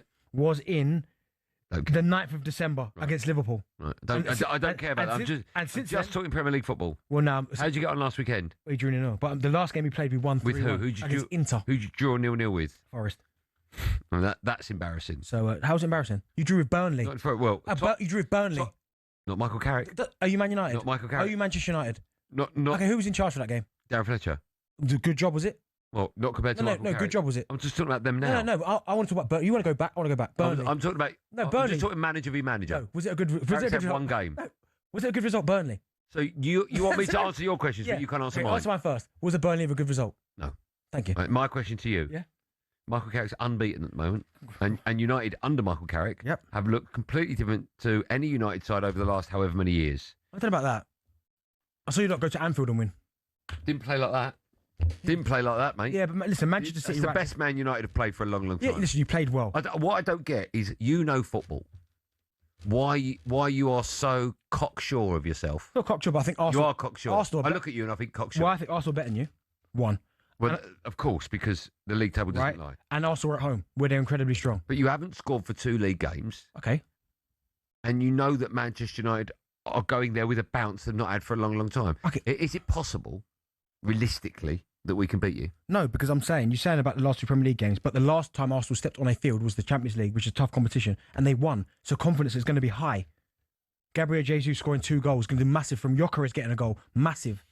But the law of averages, there will be a moment where you lose at home. It has to happen. Yeah, of course, You can't go the rest of Arsenal's history. Well, we can go a full season without getting beat. You get lots of draws, yeah. Oh, is that a loss? No. Well, there you go. It's not a win. But I would say that a draw in this game will feel like a defeat. You need to win this game. Potentially, but what's the potential? Because Arsenal, I mean, I would like Arsenal to Factually. win. I'm not setting for no draw now. A draw's a bad result. At home, yeah, of course. Just as That's what I just said. Yeah, but every draw now is a bad result. At home? Regardless. No, a draw away at a big club ain't a bad result. For Arsenal to win the league now, you have to go and win these. I know, but a draw away at a big club's not a bad result. No, I still think it is now. We need to win games. No, you drawing away at City is not a bad result. No, when we go to City, if the points gap's still where it's at, it's not a bad result. That's what I'm saying. But still. Drawing at home's bad. No, I think Arsenal need to win all their games. But there will be a time where you lose a game at home. So why can't it be this Sunday? Because I don't think Manchester United are good enough to beat Arsenal now. But were you impressed with United's performance against City? Yeah, as I was with Bodo Glimt. Right, okay, well, Bodo don't have you at the weekend. We don't. No, but so we're just talking about this game. So maybe I haven't brought up Forest more than once. No, but maybe that performance was maybe where City are right now, because then Bodo Glimt equally was impressive. But Man United have played worse teams than Man City by far under different managers and been awful. Yeah, you mentioned Burnley. Yeah, there's been other teams this season. Wolves. Who's in charge? You've mentioned other teams that we've been awful against, and we haven't performed. Yeah. We played a decent team, to say the least about Man City. Yeah, right. You could say an excellent team with problems all over the park. Right, from really good goalkeeper to really good attacker, and we played them off the park. Now, we haven't done that with other teams. Okay, but my point is, it was a good result for Man United. Yes, the performance was a great result. Yes, but my point is, maybe that performance was a little bit blown out of proportion because of what Bodo Glimt did to them a couple of days later. So maybe that's just where Manchester City are. If Man City, if Man City has blasted Bodo Glimt 5-0, you go, what? No, I think you're looking too much into Bodo Glimt. You go equally. Oh my goodness, wow! Like Man City did that, Man United did that to that City team, but the fact Bodo Glimt did it as well. No, I think you're overdoing it with the Bodo Glimt stuff. I'm not. I do. What I'm surprised about is how good and bad Manchester United can be in big games. Yep. Big games. Against the little teams, they sometimes struggle more often than not. But against the big heads, usually you see Man United put a fight in. Okay, first game of the season at your gaff, you played really well, still got beat. Arsenal are not going to play that bad again, and so you couldn't score for two. All jokes aside, you haven't scored for two. Stop saying that. You Why can't I keep saying it? Because you couldn't beat a bad Arsenal team and they beat you at your place. Yeah, but wrong manager. Arsenal won't play that badly again what the weekend. You're going to be stunned if we win. I will be stunned, but it won't happen. You clip that, Jack. Yeah, Jack will clip that. You just don't think it will be. No, mate, because you know Arsenal, football. Yeah, but I think Arsenal are a better team. But you wouldn't have said before Bodo Glimt played Man City that Bodo Glimt would win. And they did. Exactly. So anything can happen. No, Arsenal went Bodo Glimt. I know. I'm saying Arsenal can be Man City. I think Arsenal are a better side and will beat Manchester United. Okay, so you're saying 3 or 4-1? Yes, 3-1 I'm saying. Okay, so you've taken back the 4. Yeah, I said 3-1. Are you a bit nervous? No. All right, okay. So what do you think the score will be? I think we'll beat you 2-1. See, that's just ridiculous as well. That's more ridiculous than my shout. I don't think it is, mate. How? I'm telling you now, we're going to open up the lines. Right, here's the thing, right? Can you clear the switchboard, right? Unless they're Man United or Arsenal fans, or football fans. I will tell you now that there will be Arsenal fans phoning up, hand on heart, going, I'm a little bit more nervous, and we could lose. No, I don't think... And there'll be Man United fans phoning up going, we could win. No. Yeah, but you're going to get fans from either side going, we can win. But realistically... Arsenal fans will phone up and say, Bentley, I'm not as cocksure as you are. I'm talking about cocksure, but I just believe... No, it is cocksure. I just think Arsenal are a better team. Well, they are a better team, but I still think Man United can beat you. And they've got the best home record in the division. Okay. Mine's rock hard, man. I mean, that's just random. Jack, again, less is more. Less is more. You don't need to press random buttons like that, Jack. All right? We'll take calls on it. Can Manchester United beat Arsenal this weekend? Bentley says 3 or 4-1 to Arsenal. And you think 2-1 to United? I think United have got a chance. 03717 223344. You can either be cocksure like Bentley or unsure like the rest of us. No, or cocksure like you. That Man United are going to win 2-1. Okay. You can either be cocksure like me or cocksure like Bentley. Which cocksure side are you on? 03717 223344.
Back to life, back to reality, back to Hey, still no Roots. I don't know what Jack's playing at. Jack the Roots. I mean, this is a good tune, to be fair. Driver talkSPORT, it's me, Andy Goldstein Darren Bent, alongside us to the camera. We'll take your calls on the big one this weekend. Arsenal take on United. 03717223344. Just quickly staying with United, Adrian Durham, Alex Crook, Angelina Kelly arrive every Friday armed with one blazing hot take each. And in today's episode, they discuss if Thomas Tuchel would agree to become Man United manager whilst he's still the England manager. Adrian, you were talking about the 2010 World Cup. Imagine if Fabio Capello would agree to take the Liverpool or Man United job before that tournament. It all went as badly as it did. He walked into one of the biggest clubs to join, to join in the country. The fans would have gone crazy. So I just think a tip for big clubs looking for a new head coach is too many red flags when it comes to international managers. Yeah, Steve Clarke right now is fuming at you, by the way. I think he's got his lawyers on the case. Look at what if Scotland go and win the World Cup, then nobody should take Steve Clarke. Come on. I think he's made for Man United, honestly. I think he's made for it. Did Adrian Durham just say Steve Clarke is made for Man United? Did he just say that? That can't be real. It must be AI or something. There's no way Adrian Durham would say that. No, he might. He obviously misses drive time, doesn't he? No, he must believe that. He might believe that. He doesn't believe that. No one on the planet. Look, Stevie Clarke, unbelievable job at Scotland, right? He ain't the next Man United manager. Who is? Ain't Stevie Clarke. If Carrick wins a weekend, it goes unbeaten the whole season. That was talkSPORT's daily podcast. You can find that where you get 21 minutes to go. Is my advice. Because the third or fourth most highest. Why? Let me ask you this. why are you nasty? That's what funny. you should do is be back. No, do you know what it is? Let me speak. No, because I love our listener. I don't want to lie to them. What you should do is back your mate. Absolutely not. You play boot clips every 2 seconds. I don't. No, but Jack. you tell Jack. He told me. I don't do that. You do. I don't do that. You don't lie to our listener. We love our listener. I don't lie to our listener. Is it the most? Is it? Per No, episode. stop saying. Just a yes or no. But that's my only quote. That's my only quote. No, you said my own downloaded single episode. I stand by that. 21 minutes to go. Let's go to phone lines 0371722334. One of the questions I asked was, are Arsenal fans out there genuinely thinking we might lose at the weekend? Because you're incredibly cocksure. As are you, being a United fan, that you'll win 2-1 at the No. Arsenal. I think we'll win. No, you said you're cocksure before. No. I'm cocksure we won't lose 4-1. No, you didn't. Now he's changing it. Yeah, there you go. Go, Karen. Let's speak to Josh. Hello, Josh. How's it going, guys? You all right? Good. How are you? You sound like you've just woken up. Yeah, no, sorry, I've just finished work. Oh, what'd you do? I'm an electrician. All right. You enjoy it? I need one of them. Yeah, it's all right. It's not too bad, but the phone line just never stops ringing sometimes. Are you based in the Midlands area, potentially? Nah, based in North London, mate. Have you ever gone to a house where someone else has done the wiring and you've looked at it and gone, actually, he's done a good job? Never. No, I've never met an electrician that's done that, ever. Every electrician goes, who done this? This is terrible. I could do it for you. Go on then, Josh, you're a gooner. What do you make of our conversation? I believe we're going to do what we've done to City a couple of years. Was it last season? 5-1. I think Man United are going to get 5 on the weekend, maybe even 6. What, we're going to score 5 or 6? Arsenal are going to score 5 or 6 goals against Man United. So you're going to get 6 more goals than you've got in your last 2 league games where you've scored none? Look, the Emirates is the cauldron of Europe, right? Says who? You got to win a European competition, haven't you? The Emirates is the cauldron of Europe. No, it's yeah, Bayern Munich hadn't lost the a dungeon game. of Europe. How many games? How many games Bayern Munich? You can't be the cauldron of Europe if you've never won the Champions League. Can he speak? Let him speak. Aston Villa turned up. Yeah. What happened to them? Swept aside. The only team that never got swept aside was Liverpool. Why? Because they're the champions. And we respected them too much. But Villa, 11 games unbeaten, swept aside. United are going to get swept aside. One game beat City and now, you know what I mean? Best team in the country. Yeah, Bodo Glint. Can I ask you, because you obviously know a lot about Arsenal, why haven't you scored a goal in your last 2 league games? What's been wrong? Because the Premier League is the most difficult league in the world. All the top goal scorers are struggling. Before I started, I to know that. Forest. The cauldron, the mighty Arsenal could score against Forest because it's the hardest league in the world. We didn't lose. Hold on, sorry, Josh. Nil. Sorry, how did you get on at Forest? Yeah, but we're awful. No, you're giving it the big. How did you get on? We're not going for the league. Man United. You know what I mean? Cold, how'd you get on? He's always giving it the bigger. Trust me. How did you get on? Hold on, we're not going for the league. Doesn't matter. How'd you get on? Probably lost. No, you didn't win. There you go. Yeah, but we're not going for the league. We haven't spent £1 billion. Oh, you spent more. No, we haven't. Yeah, you have. I think there's a spent more. I think there's a big difference. You can't compare Arsenal to Man United. Because this is the season where you're going to win the league. This is not the season where we're going to win. No, but you're saying, why are Arsenal fans cocksure that they're going to win? Because Arsenal better than you, but you're saying you're better than us. No, I'm not saying I'm saying we're going to beat you, is my opinion. But what I'm saying is you can't compare your results to teams in the Premier League to how we got against them. No, I can, because you're sitting next to me. No, but that doesn't mean anything. It does. Because they're two totally different. Because you're talking about no goals against Forest. How did you get on against Man City? We drew. There you go, we beat them, if you're going to compare. Okay, how did we get against you? Let's speak to Louis. Louis is a United fan. Hi, Louis. Hi, lads. Do you hear me? Yeah, loud and clear. How off you go? Oh, this is great. I've phoned up loads of times, and I've always just got on. So I looked at. I'm watching on YouTube. First of all, Bent, what's going on with the air, pal? Oh, no, I need to trim tonight. Bad. Listen to me. If here's one for you. Clip this year. If United beat City, if we beat you guys, you can't get your hair cut yet until United get beat about that one.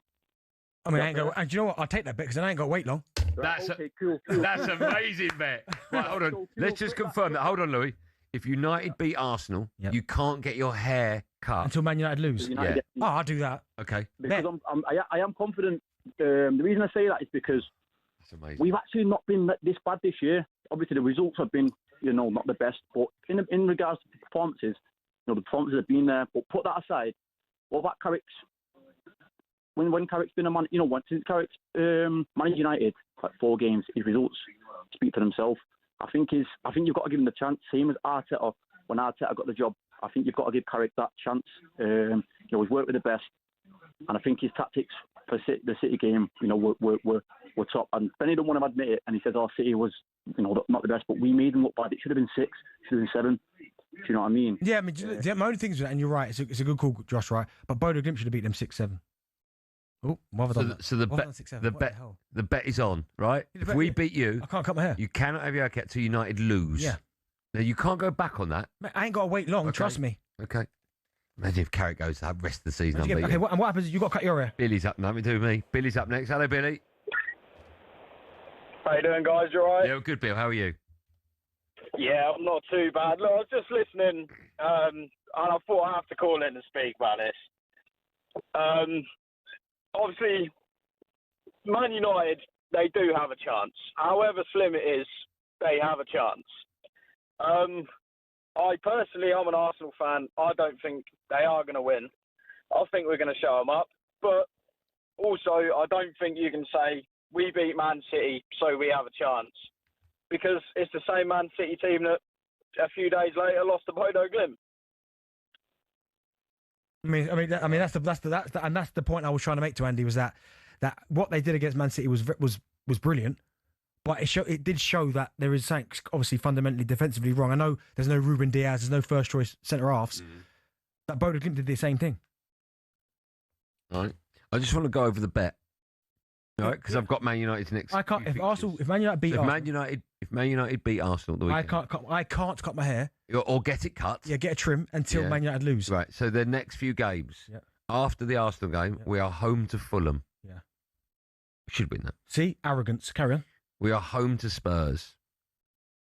Nice. No, go on, carry on. We're away to West Ham. Arrogance. See.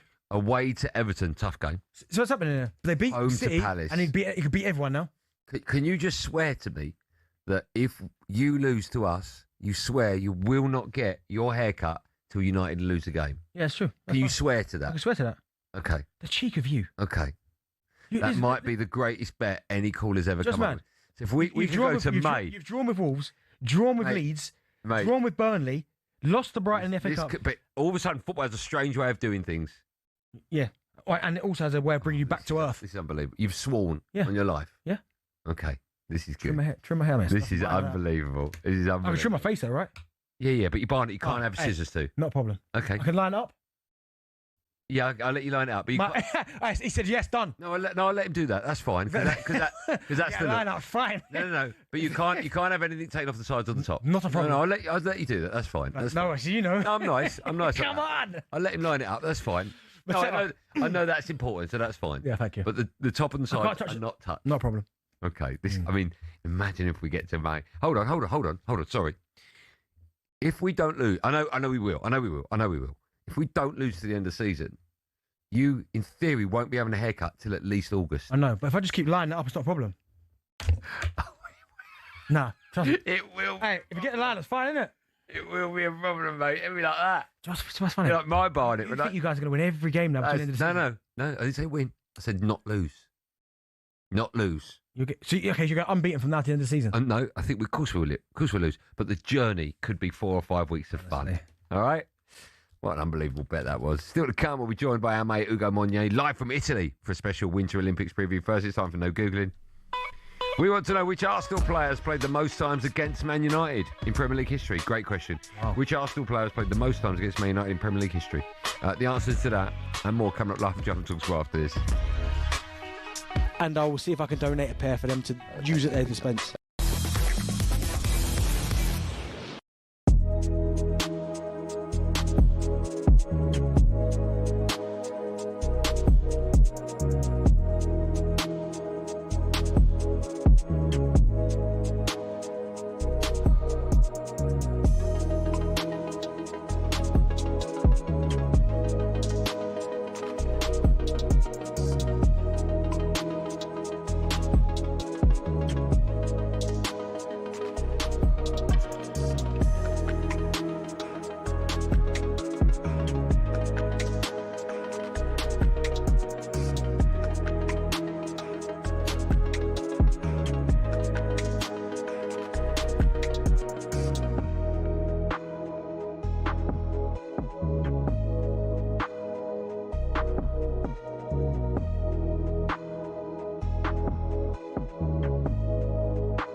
Time for another one of those what-if sliding doors moments from the world of football. In 2010, Sam Allardyce's Blackburn Rovers were plodding along in the Premier League, never really in danger of relegation, but not sharp enough in front of goal to challenge for a European place. The club's then head of recruitment, Martin Glover, was alerted to a Polish striker at Lech Poznan, who'd scored 21 goals in 34 games. His name, Robert Lewandowski. Glover and Allardyce flew to Poland to watch the 21-year-old, and they liked what they saw. Conversations were had, and all that remained was for Lewandowski to fly to England to have a look around and talk Turkey. However, a once-in-a-blue-moon geological incident had other ideas. After 187 years of dormancy, the Eyjafjallajökull volcano in Iceland erupted, causing flights across Europe to be grounded for nigh on a month. That meant that Lewandowski never made it to Ewood Park, and Borussia Dortmund beat Blackburn to his signature. He'd go on to win 10 Bundesligas and 1 La Liga at various clubs. Just imagine that sort of impact on Blackburn's history, Sam Allardyce's CV, and the shape of English football itself.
Andy Goldstein Darren Bent alongside. Before the break, asked a question: which Arsenal players played the most times against Man United? Tony Adams? He's Tony Adams, 33 appearances. Yeah, I thought so. Could I just ask, why have you walked into the studio carrying your nut milk? So I need to make a cup of this special tea, but I couldn't have time. What nut milk is it? Almond milk? It's almond milk, yeah. No, nut milk. You kind of. It's nut milk, isn't it? Yeah, almond. It's just weird that you walked in with like a whole carton. Yeah, because I don't have time. We've got a radio station to do, you know what I mean? We've got a radio station to do, you're right. Look at someone's drawing a picture of me and Nigel Tinman. Me with dreadlocks, because obviously. Mate, that's going to be amazing. That's such it's not, because it ends on Sunday. I don't think it does, mate. It does. I don't think it does. Okay, let me ask you this. How, and I'll ask you, right? You don't need to get wound up about it. How positive are you that you'll win? Will you extend the bet till if Man United don't lose? No, I'm not extending no bet. The bet's the bet now. I know, but I'm just asking if you're that positive. No, I'm that positive. But would you do that just to make it a little bit more interesting? Nah. So if United draw, the bet starts? No. Also, we could draw. No, you can draw, but no. Well, if we can't draw, you'd extend it to that. Good luck, Andy, on Sunday. No, you're not doing it? No, keep it as is. No, you're scared, okay. Still to come, we'll have some fun with the best bits of talkSPORT, but first it's time for this.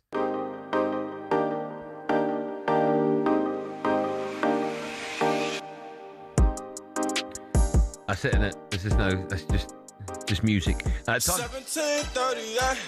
Bit early, Jack. Time to get to some of the weekend's other games in Drive's Premier League review. We can start with West Ham against Sunderland. It's live and exclusive on talkSPORT. Tomorrow, lunchtime, West Ham, they're 5 points from safety, but did win at Spurs in their last game. Their boss, Nuno Espirito Santo, he's been speaking to the media ahead of this game, and he was asked if the mood in the camp has lifted in recent weeks. Yes, of course. When you perform well and you win, the week is good. And the boys have been working really, really good, really hard, and preparing the match. So it helps. It helps when we try to build something. Results are basic. Listen, they're winning the FA Cup against QPR. Then, of course, that win against Spurs in the last couple of minutes. Are West Ham starting to find a bit of form now under Nuno? Do you think West Ham fans are happy with their manager again? Not so much happy, but they'll be more positive with the results that they've had, as you said. I mean, it's a huge game against Sunderland at home. Massive game against Sunderland at home. And do you know what I mean? It's certain players that have stepped up at the right time. I mean, Somerville, the last couple of games has been brilliant. Not even the last couple of games. He looks like that one player that's got a bit between his teeth. Were they looking to, not looking, but was he looking to move away? Well, Spurs were apparently circling around him, but they can't let him go. So he started to really kind of come to the party and really make things happen. But it's a game that Sunderland have been absolutely superb this season. It's going to be so difficult. But it's a game West Ham at home are going to have to try and target to get points from. I'd like to see Callum Wilson in the starting lineup because I think he's integral to what West Ham do. But it's a game that West Ham will look at that and go, we need to win this.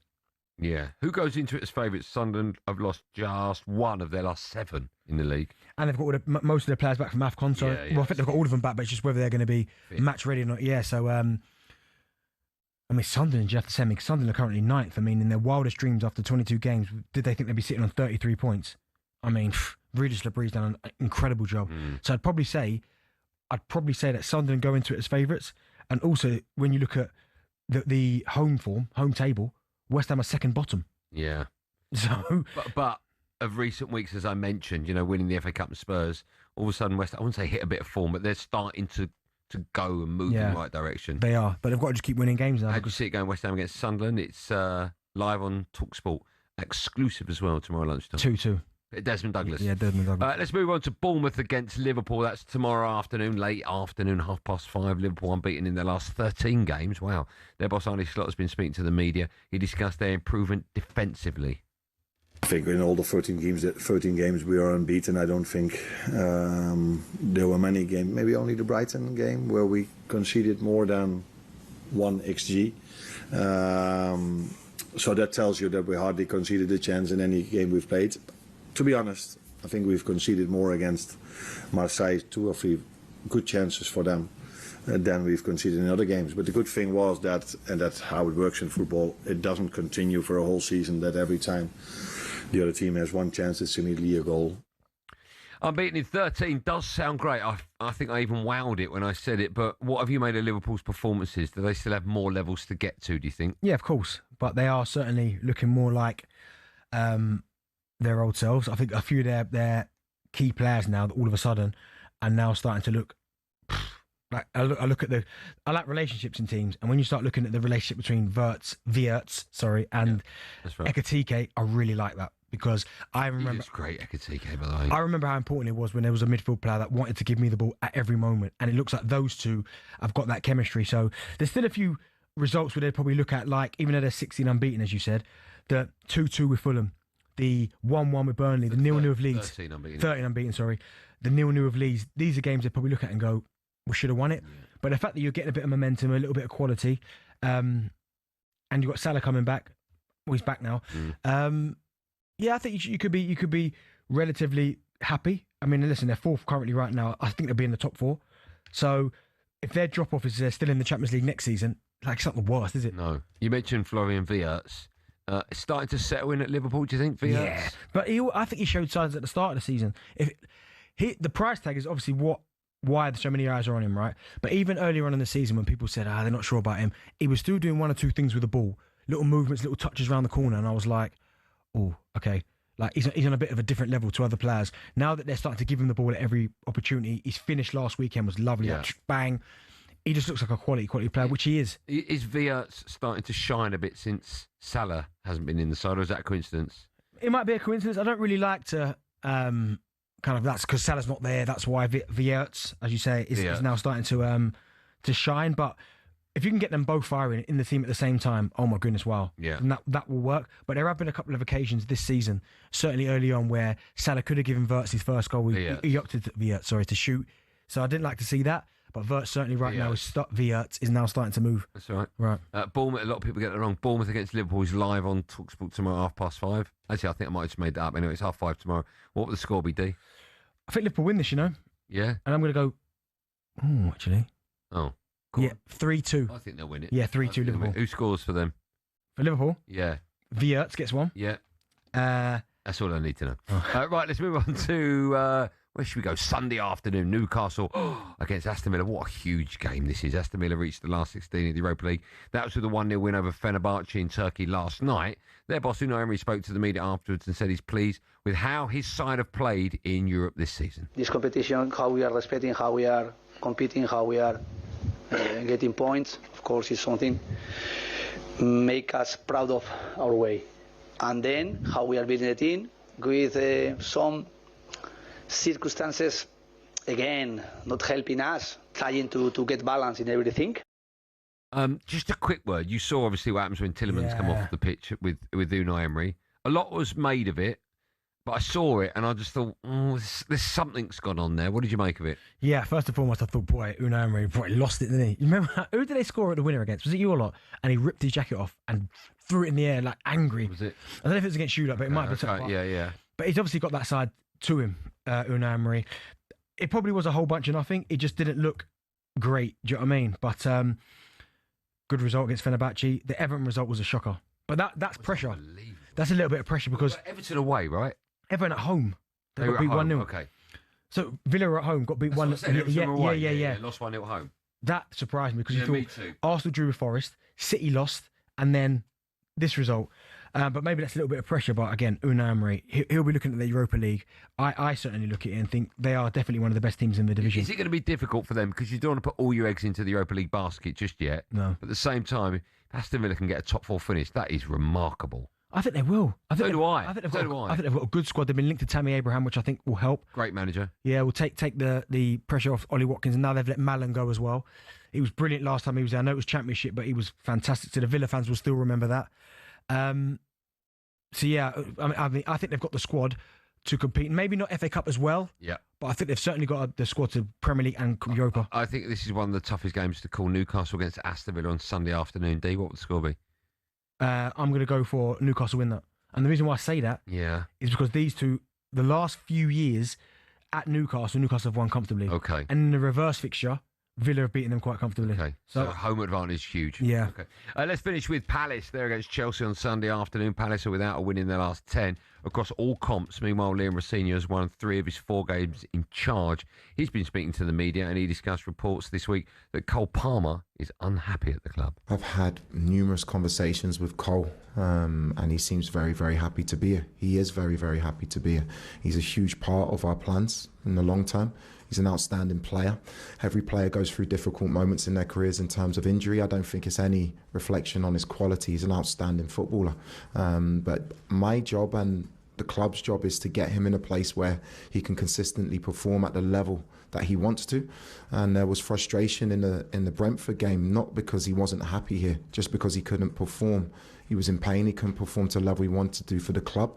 He's a great kid. And he's an outstanding player, but we have to make sure that we look after him in the right way. That's why I haven't involved him in the last game. Just a quick word about Cole Palmer. He's, I'm led to believe, a Manchester United fan. Is there any way whatsoever you can see in the next 18 months, 12 months, even less, that he could leave Chelsea and replace Bruno Fernandes if he leaves Manchester United? I swear, honestly. That's the link. That's not me.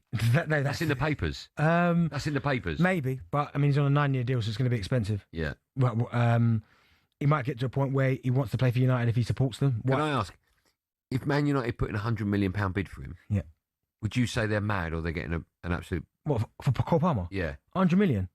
You take that, wouldn't you? Right, okay. Yeah, he's been brilliant. I mean, he hasn't as this season, but he's had injuries, fitness issues.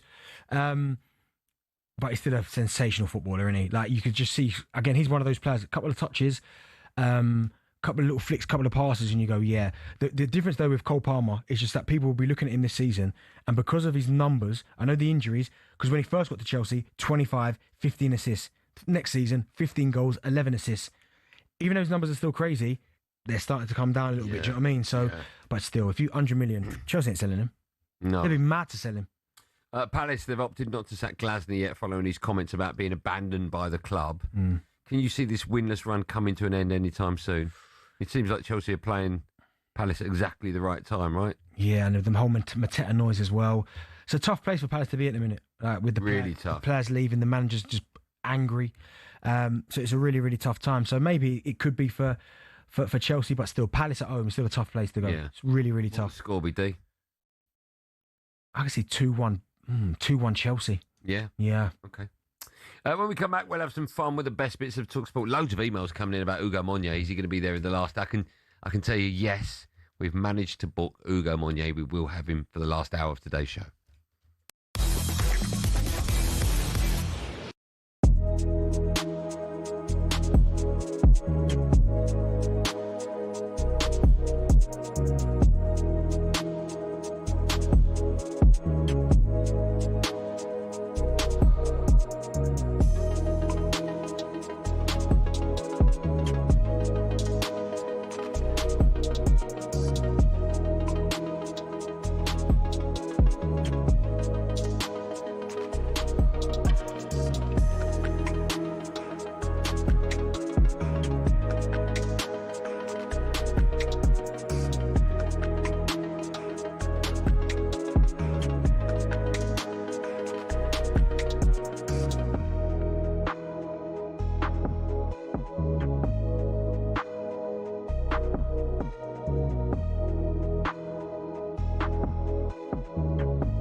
Driver talkSPORT, me Andy Goldstein Darren Bent is here.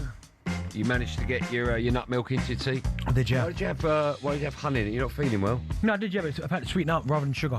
Oh, fine. Okay, right. Still to come, we'll be crossing live to Italy for a winter Olympic preview special. Just quickly, Wolves have rejected a bid from Leeds for Strand Larson, they value him at around about £40 million.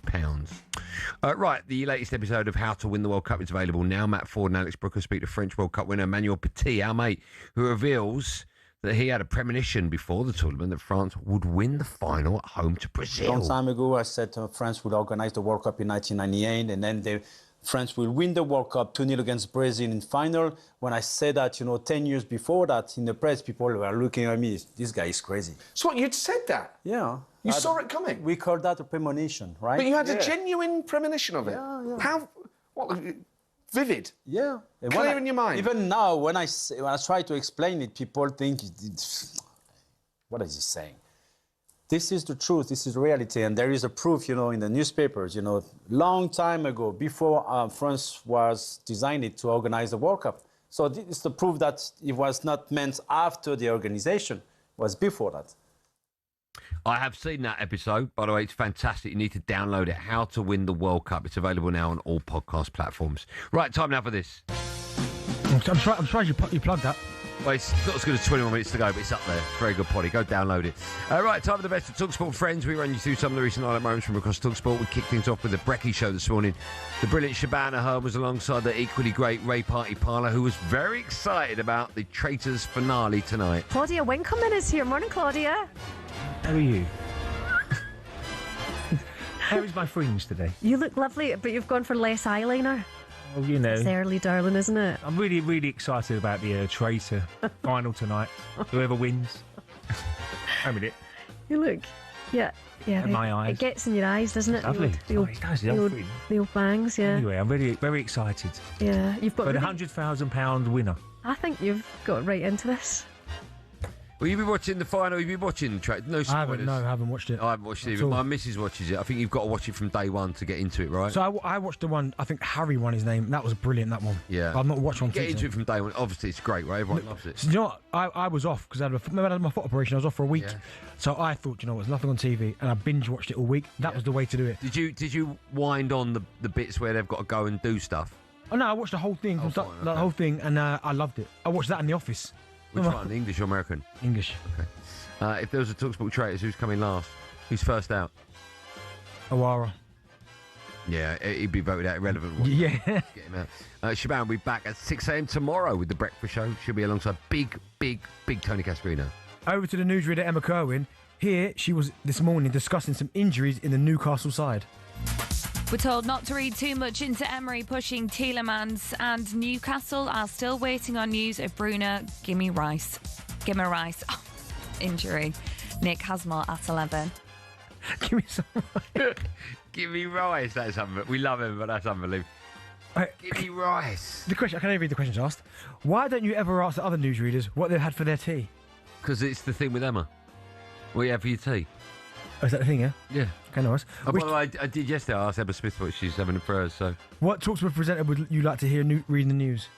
What talkSPORT presenter would I like reading the news? Gabs would be good, wouldn't he? Oh my! He can't even read his name. Gabs would be up. No, not him. Rank the following. What? Rank the. Oh, I thought you said that. Yeah. Pilar, basmati, sticky, and fried rice. Oh, that's unbelievable. Basmati's one. Tell I think sticky rice is one. Yeah. Sticky rice, basmati, sticky fried basmati pilau. Well, sticky and fried rice are the same thing. No, they're not. Well, it says here and fried rice. Sticky and fried rice. No, they're two different things. There's four there. Well, no, there's not. Pilau, basmati, sticky, and fried rice. I thought sticky and fried rice. No. Remember, before we were biggest sports industry. What was that word? Make sure you check out talksport.com. Let's finish with a bit of the best of drive time ever. And the co-host, well, not ever. This is ever. Darren Goff. He was on commentary duty for talkSPORT 2 yesterday as England lost the opening ODI to Sri Lanka. He told us about his past. Actually, we're not far away from Van der Say's 36th birthday, February the 5th. Oh, he looks young. He does. He's good skincare, without a doubt. Growing up, I never thought I'd be discussing skincare with Darren Goff on commentary. What's up with you? I was Nivea Boy of the Year way back in the day, 1995 or something. Did an advert for them. Skincare. Hey, still use it to this day. What's your favourite advert of all time, Dean? Michael Jackson, Pepsi. Oh, for God, honestly. What, you asked me the question? Great advert, that. No, awful. But in fact, that's a lie. Nike, Ronaldinho at the airport one. That's No, probably do you know what? That is up there. Michael Jackson one I just said to wind you up. Probably the best one, and you've hit the Joker Bonito. You're right, the cage. 3v3. That was unbelievable. England are going to look to level the 3-match series tomorrow evening. A reminder, you can listen to every moment of the White Ball series on talkSPORT 2 and, of course, the talkSPORT Cricket YouTube channel. Meanwhile, you can find every single episode of 20 Minutes to Go right now. A new one comes out Monday and Thursday now, twice a week. Oh, it's twice a week now, is it? Oh. Twice a week, yeah. So, in theory, 42 minutes to go. 20 minutes to go. Go download it. When we come back, ladies... Someone said you had to do that because you're struggling. No, we're doing it because it's so good. Someone said you're struggling. No, seriously, genuinely. When we come back, ladies, stop what you're doing. Hugo Monnier will be with us for the last hour of the show. Oh, yes, he will.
There are many sporting rivalries that can boast years of history, ferocious tensions and iconic tussles that ignite the fans to their very core. But when it comes to the battle of the mind games and the verbal exchanges in the heat of battles down the decades, the Ashes stands alone. So here are some of the most memorable Ashes housery moments. Few figures in Ashes history were despised by the opposition more than Douglas Jardine. He was the granite-jawed architect of the notorious 1932 Bodyline series, which sent shockwaves through the sport that still reverberate nearly a century later. One day, the hurricane met the tornado as Jardine met Yabba. As the name suggests, Yabba, real name Stephen Harold Gascoigne, was a heckler who became so famous that a statue was made of him. When Jardine was on the boundary swatting away some flies, Yabba yelled the immortal line, "Jardine, leave our flies alone." they're the only friends you've got here. Like Jardine before him, Stuart Broad is another figure who had a particular gift for riling the Aussie public, mainly due to his jaw-dropping survival at Trent Bridge in 2013, when he very visibly nicked off to slip and refused to walk. Broad is somewhat the modern housery king. He officially became a sorcerer in 2023 when his random bail swaps twice bought a wicket with the next ball at the Oval. 3 tests earlier, after that Carey Bairstow run-out, Broad made sure he was right in the thick of the pantomime. Wicketkeeper Ian Healy issued one of the great lines towards Nasser Hussain. When Steve Waugh told Ricky Ponting to field right under Hussain's nose, Healy remarked, "That could be anywhere within a 3-mile radius." Poor Nas. But perhaps the most poetic of sledges came from bowler of lightning bolts Dennis Lillee about the Yorkshireman of Yorkshiremen, Geoffrey Boycott, about whom Lillee wrote this. "He's the only fellow I've met who fell in love with himself at a young age and has remained faithful ever since." Priceless.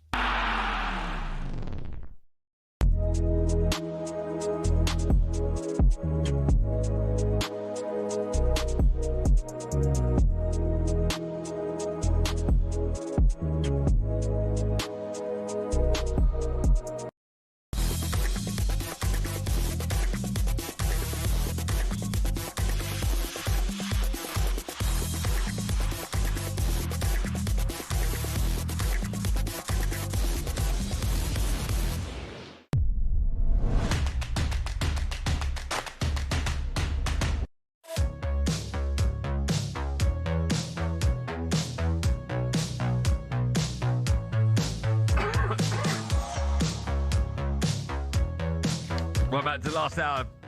Drive Time and Friday Night Live, the TNT Sports and talkSPORT hour, because every Friday myself and Darren Bent will be joined by TNT Sports pundits, presenters and commentators from across the sporting world. Football, rugby, cricket, MotoGP, tennis, UFC and much, much more. And today, it's a Winter Olympics special to celebrate. TNT Sports bringing you live coverage of every single event from Cortina. I'm going mad. From Cortina, of course it is. 2026 next month, and to help us do that, we're joined by former England rugby superstar our mate and chief blagger and TNT Sports presenter. I don't know how he's done this, jolly. Live from Italy, Ugo Monye joins us. Ugo, good evening to you. Good evening. How are you getting on? You all right? We are very Looks well. great where he's at, doesn't it? Does look great. Where are you? In someone's shed? Where are you? What are you doing? I'm in a chalet. Let me show you around, because Okay. I've been here about a day, and of course we're all celebrating, trying to drive awareness about the Winter Olympics, but we are having a time. Bear with me. I won't be able to hear you. This ain't his room, is it? We go outside. Okay, just bear in mind. Oh, we can't hear us. It's awful reverb. Just bear in mind we're on radio, so people need to understand what you're doing rather than just look at this. That's Kevin Rowland, three-time Olympian. He's going to be with us, which is absolutely stunning. People are having dinner, and I'm going to go and find myself, because alongside me tonight, we have the absolute delight of being joined by a former Olympian. Oh, no. Oh, it looked good on paper, this idea, didn't it? Hi. Hi. Amy, hello. No, it stopped. I'll tell you what we'll do. We'll see if we can dial back in. Oh, is she there? Amy, to avoid this being absolutely an absolute horror show, can you hear us? Yes, we can. Okay. We've got a terrible delay this end, so what we'll do, we'll ask you a question and maybe you two can chat for like a minute and then hand back to us, and we'll try and carry on that way. Because, Amy, you've been out on the slopes with Ugo learning cross-country today. Just tell us a bit more about that. How was it? How good or bad is he? And what else have you been up to, you two? I think we're probably the same standard. First time we've ever done it. Yeah. It was hard just even getting into the skis and not wobbling over. But actually, we got into the flow of it, didn't we? We kind of got the rhythm. I think so. Like, considering I'm not a former Winter Olympian and today was my first day in skis doing cross-country, I'd give myself a solid 8 out of 10. That's what I'd go with. Well, Shall we mention They fell over. Yeah, of course. An 8 out of 10. Now, I need to remind everyone, Amy, you are, of course, the 2010 gold medalist for skeleton, so you know exactly what it takes to get to the very, very top. And Ugo's just told us that he's an 8 out of 10. Honestly, from your perspective, how far away is he from even competing? What's the difference between someone like Ugo that thinks he can talk the talk and actually someone that can walk it?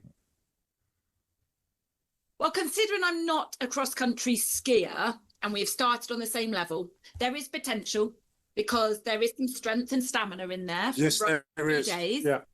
I think you picked up the skills very quickly. Thank you. We both took instructions well. Mm-hmm. And I think we had these moments of everything clicking and you're like, this feels really good. And then you sort of have a lack of concentration, don't you? And then you wobble a bit and then you either fall over or you can kind of keep going. Yeah, it was all right. It was nice. You guys need to get out here. You'd absolutely love it. Bit of a silly question, Ugo. How cold is it over there? Mate, do you know what? I reckon I'm fairly similar to you, Benty. Like, I love a good view, okay? I like doing different things. I remember I was on the show talking about the first time I went skiing last month, but it is freezing. Like, I had Under Armour like gear on, I had like a gilet on, I had a massive Paddy jacket, I had a beanie and thick gloves, and my fingertips were freezing. So am I built for this? No. Did I absolutely love it? Yeah, it was a wicked experience. Amy, we've got some questions for you, if you don't mind. I mentioned you were the 2010 gold medalist in skeleton, so we've got some questions for you. How fast do you go? Have you had a crash before? How dangerous is it? Because while we've been presenting our show this afternoon, we've had the Winter Olympics on, and we've been watching the downhill ski jump, and it just looks terrifying. The danger levels when you've got the Winter Olympics on, I'm guessing, are so much higher for obvious reasons than a normal Summer Olympics, right? Yeah, I think a lot of the Winter Olympics, I mean, that's part of the appeal, isn't it? Is that there's speed, there's the ice, there's the snow, you're battling the elements of the weather, and then you combine that with so much skill of maybe the snowboarders doing tricks and spins in the air and landing, or skeleton bobsleigh sliders maybe going 85, 90 miles per hour. The track here is a brand new track, Cortina track, and they're estimating, around that kind of 135 kilometers per hour. So, you're peaking up to about 90 miles per hour, which was my fastest in Vancouver all the way back in 2010. I got to about 92 miles per hour. So, yes, speed, you kind of put it to the back of your head. We've had lots of discussions today, how for you, that's just normal. That's just your normal life and your job. So you're quite blasé about it, I think. Although us going down a tiny little ski slope today on our little Nordic skiing definitely felt like quite a big steep slope. And we're probably only going about 5 miles per hour. Yeah. Amy, how did you get into that? Because it's a unique sport in itself. Like when you watch it, and as Andy was spoken about, it went on the TV, the ski jumping. But when you look at how fast it goes and how dangerous, I always want to know, when did you realise that you were good at that sport and how did you get into it? For me, I had a background of sprinting, and a lot of athletes nowadays come through into the sport of skeleton through some kind of talent ID. So talent ID scheme. So let's make sure you are fast, strong, powerful. You've got that explosive start off the blocks. We have got a mixture of variety. So Matt Weston, our top guy at the moment, was actually from a taekwondo background. We've had in the past people from hockey backgrounds or trapeze or sprinters.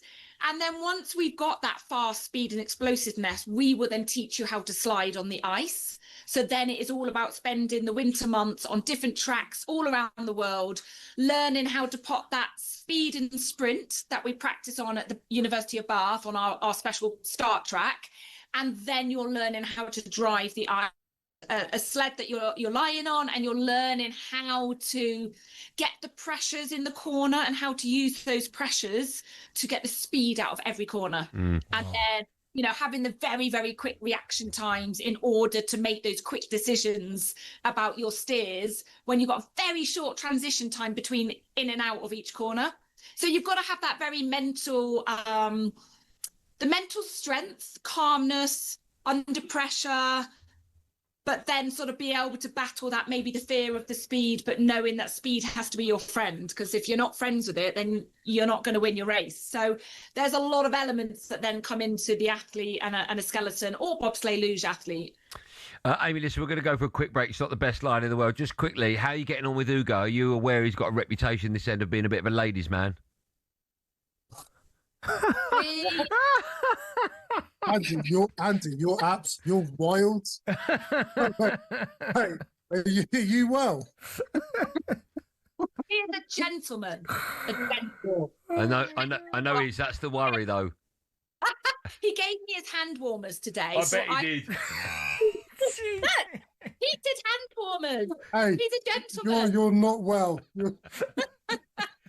Gave you his hand warmers. It starts at hand warm. Just be right. We're gonna have a quick break. We'll have a better line when we come back.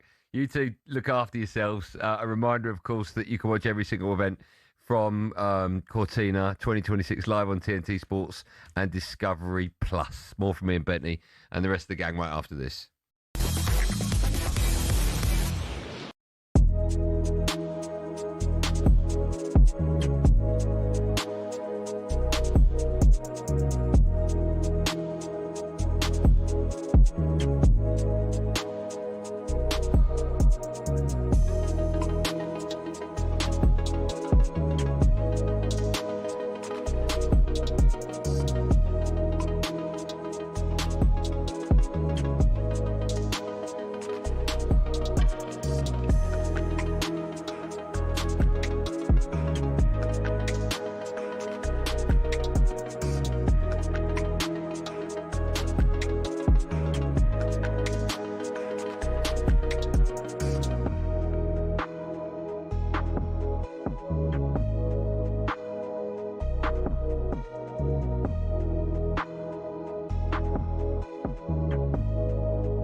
Welcome back to Friday Night Live, TNT Sports and talkSPORT Hour. It's me, Andy Goldstein, Premier League 100 superstar Darren Bent, former England rugby star turned TNT Sports pundit, hand warmer extraordinaire Ugo Monye's with us. Still to come, we'll bring the very latest edition of DBB TNT Sports. Just quickly, Spurs have begun talks now with Liverpool. Blimey, over signing Andy Robertson. That'd be a great buy for them. This is huge as well. This is Arsenal have held preliminary have held talks over signing Atletico Madrid. Say that again, please. Preliminarily. Go on, you say it. It's a tough word, man. No, I can't say it. They've held Preliminary. What? Preliminary. Preliminary. It's not preliminary. It is. Preliminary. Yeah. No, you can't say it. It's a word that should never be written. Go on, you have a go. Let's not move on till we get it. Arsenal have held preliminary talks. There you go. What? Done it. Preliminary talks. I'll say it. You cough over the word. Arsenal have held preliminary talks over signing Atletico Madrid striker Julian Alvarez. If you get him after you've signed Gyökeres and it's not worked, if you get him before this window closes, unbelievable. I think it's for the summer though. Oh, is it? Yeah, I think so. Yeah. Either way, Man City should never let him go. No. What a player he is. Right, let's have a little look back on the week's Champions League action as we cross over to our friend representing TNT Sports. Of course, Ugo Monye should be joining us again. Ugo, you there? I'm here. Preliminary.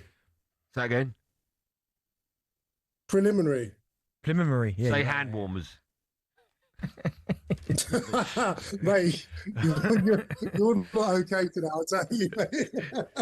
I can't believe it. Talk me through I've got cold hands. Here, you can use my hand warmers. Talk me through that little approach.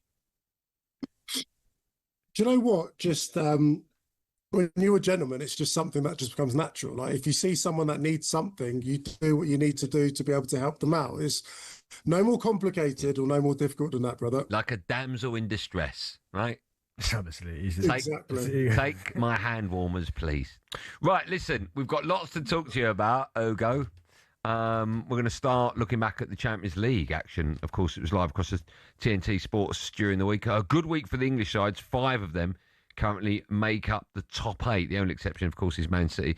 They were bizarrely beaten away to Bodo Glimt. Let's start with that game with Man City, because as an Arsenal fan, it must encourage you to see City struggling in other comps. No, not really. I think actually they've got more of a focus on the Premier League. They've lost back-to-back Champions League games. I don't know the last time they did that. He made 10 changes, didn't he, in the round before this and got heavily criticised. And then he's rotated a load. I know he's got injuries, but it feels like everyone's got injuries at this point. But I think he's obviously trying to manage an injury list whilst focus on where he feels he might have the best opportunity. But, hey, Man City faltering, does that make me happy? Not that bothered, just because as an Arsenal fan, I've consistently said this, trying to stay in my lane. And at the minute, we seem to be going okay. I mean, Ugo, you said it there about Arsenal and staying in the lane, and you must have been impressed with the performance against Inter Milan during the week. Gyökeres getting a goal, Gabriel Jesus getting 2. What do you do then on Sunday? Because Andy's convinced that Man United will beat Arsenal at the Emirates this Sunday. What do you believe can happen, and what do you do with the striking situation? Bent, I'm so glad you brought it up, because I listened on Monday and I don't know how much this throat infection or cough has affected Andy, because it's gone to his head. Like the madness that's coming out. 3-1, I think. Sorry, if I've got a cough, it's already in my head. I said your throat. Yeah, but my throat's part of my head. My throat's part of my... I mean, I'm not a doctor, but I am... I don't think a throat's part of your head. Oh, no, not my head. Is your neck part of your head? Mate, well, hold on. Feed off it. Hold on. I would argue that my throat is in my head. What? That bit there. That's my head there. It's part of it. It's under your neck. Mate. It's part of the head. Yeah, you've lost your head. You've lost your head. 3-1. I was so pleased. I think people don't understand the context of what Arsenal were faced. Was it their 4th away game in like 10 days? Yes, we drew a blank against Forest at the weekend, but the way in which we responded, so pleased for Jesus, really was. But you could tell how much Gyökeres really needed that goal from his celebration. He properly celebrated it, and I was happy. So now the level of confidence we've got going into Man United, we're back at home in front of our fans for the first time, what felt like a long time. We have to show up. I know United have got that new manager bounce, But if we can start quick and fire like we normally do at home, a place we haven't lost in any competition, then yeah, I'm really hopeful for what Sunday might bring. Ugo, I don't know if you heard our chat. Me and Benty were talking about this game in great detail at 5 o'clock. Benty's convinced that nothing other than a convincing 3-1 minimum win for Arsenal will be on the cards. And all I was saying was, I'm not really sure how you can be so positive about it. I hope and I fancy United could nick it. But if we got a draw, I wouldn't be stunned. What do you make of Benty's confidence? I like the confidence, but I'm probably not at that same level yet. I think it's going to be real cagey, real tight game. Arsenal have to start quick. I think statistically and defensively, the one thing we know is we have not played a single team in any competition that have scored more than 2 goals against us. So the challenge is for United, are they likely to score more than 2? I don't think so, because no one else has been able to do it. We play some top teams. Our challenge, which has been our consistent challenge, and maybe the part of our game which we need to get better at, is can we finish? Because we did on Wednesday, couldn't against Forest. We do seem to misfire, but now we're going into the game with Jesus and Gyökeres both scoring. I'm hoping if we can be clinical up top, show that level of ruthlessness, that we might be all right. Okay. We'll pause our conversation for a moment. I'm hoping you've got a superstar alongside you, because we're going to turn our attention back to the Winter Olympics, which, of course, start in 2 weeks live across TNT Sports and Discovery Plus. And fingers crossed, alongside you, we can say hello and good evening, because we're delighted to be joined by Alpine ski racing gold medalist Tina Mays. Hello, Tina. Hi. Are you well? Are you good? Hi everyone. How are you? I'm good. I'm very well, thank you. How are you? I'm good, thank you for asking. The first question is, has Ugo Monye offered you his hand warmers yet? Sorry, I didn't get that. That's okay. Have you met Ugo? Is he alongside you? He's here. He's laughing. Okay. I was just asking if he's offered to give you his hand warmers. No, just... I'm quite warm. Okay, that's good. I'm glad. I'm glad that joke worked over 45 seconds. Let's talk about you, because you won 2 gold medals for Slovenia in 2014. How much are you looking forward to this year's Winter Olympics getting underway finally? I'm super excited because now I don't have the stress of the athletes. I don't have any pressure. I can just follow it from different point of view.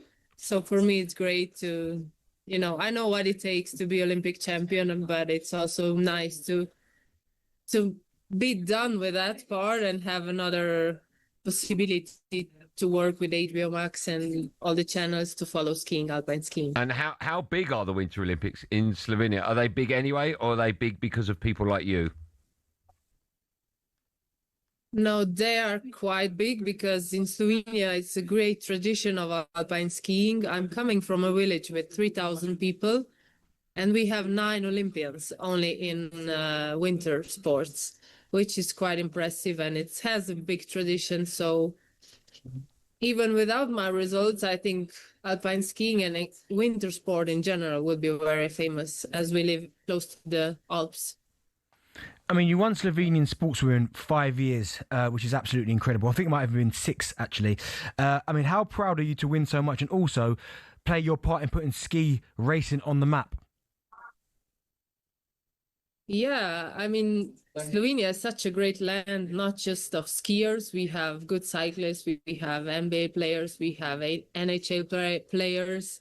So it's quite a successful country with a lot of sports people. And I'm just one of them, it makes me very proud to represent my country, to be able to share my experience I lived as Olympian and continue on inspiring children. And finally, we see some thrilling sports at the Winter Olympics, such as skeleton. We've already touched on that. Do you think ski racing is right up there as well? Definitely skiing is, I think, one of the most challenging sports because our body is machine, but then we have skis and boots and everything, and they are like, we are like mixed between body and material. So you really need to have the feeling that you're one piece with the material and with your body. You know, it has to be fluid. And that's quite tricky to get because we are all different, and it's quite a science behind that you find the right setting for yourself. Tina, what a pleasure speaking to you. Thanks so much. Have a lovely evening as well. So much. You too. Thank you. Take care. There you go. That was the most successful Slovenian ski racer in history. Tina Mays joined us live on Drive. Remember that you can watch every event from Cortina 2026 live on TNT Sports and Discovery Plus. Still to come on our show, bringing the very latest edition of DV v TNT Sports. First, it's time for no Googling.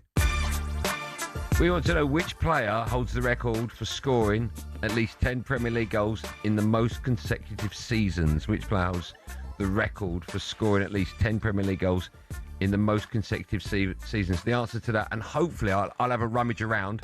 Hopefully I can find the last 30 minutes of yesterday's show right after this.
Time for another one of those what-if sliding doors moments from the world of football. In 2010, Sam Allardyce's Blackburn Rovers were plodding along in the Premier League, never really in danger of relegation, but not sharp enough in front of goal to challenge for a European place. The club's then head of recruitment, Martin Glover, was alerted to a Polish striker at Lech Poznan, who'd scored 21 goals in 34 games. His name, Robert Lewandowski. Glover and Allardyce flew to Poland to watch the 21-year-old, and they liked what they saw. Conversations were had, and all that remained was for Lewandowski to fly to England to have a look around and talk Turkey. However, a once-in-a-blue-moon geological incident had other ideas. After 187 years of dormancy, the Eyjafjallajökull volcano in Iceland erupted, causing flights across Europe to be grounded for nigh on a month. That meant that Lewandowski never made it to Ewood Park, and Borussia Dortmund beat Blackburn to his signature. He'd go on to win 10 Bundesligas and 1 La Liga at various clubs. Just imagine that sort of impact on Blackburn's history, Sam Allardyce's CV, and the shape of English football itself.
talkSPORT in association with our wonderful friends at TNT Sports. It's Friday Night Live. We're with you for the next 30 minutes. The answer to the question which player holds the record for scoring at least 10 Premier League goals in the most consecutive seasons is Wazza.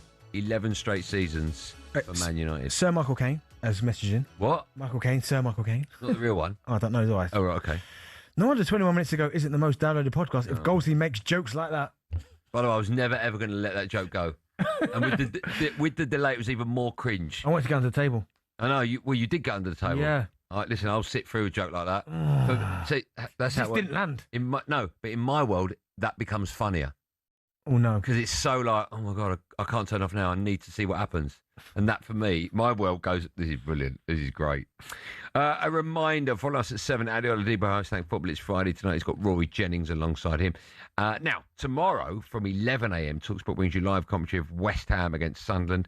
West Ham are 5 points from safety, but did win at Spurs in their last game. Meanwhile, Sunderland have lost just one of their last 7 league games. Their boss, Regis Labrie, he's been speaking ahead of this one. He was asked if his side are looking at home in the Premier League. I think we are getting better. The team is improving throughout different experiences.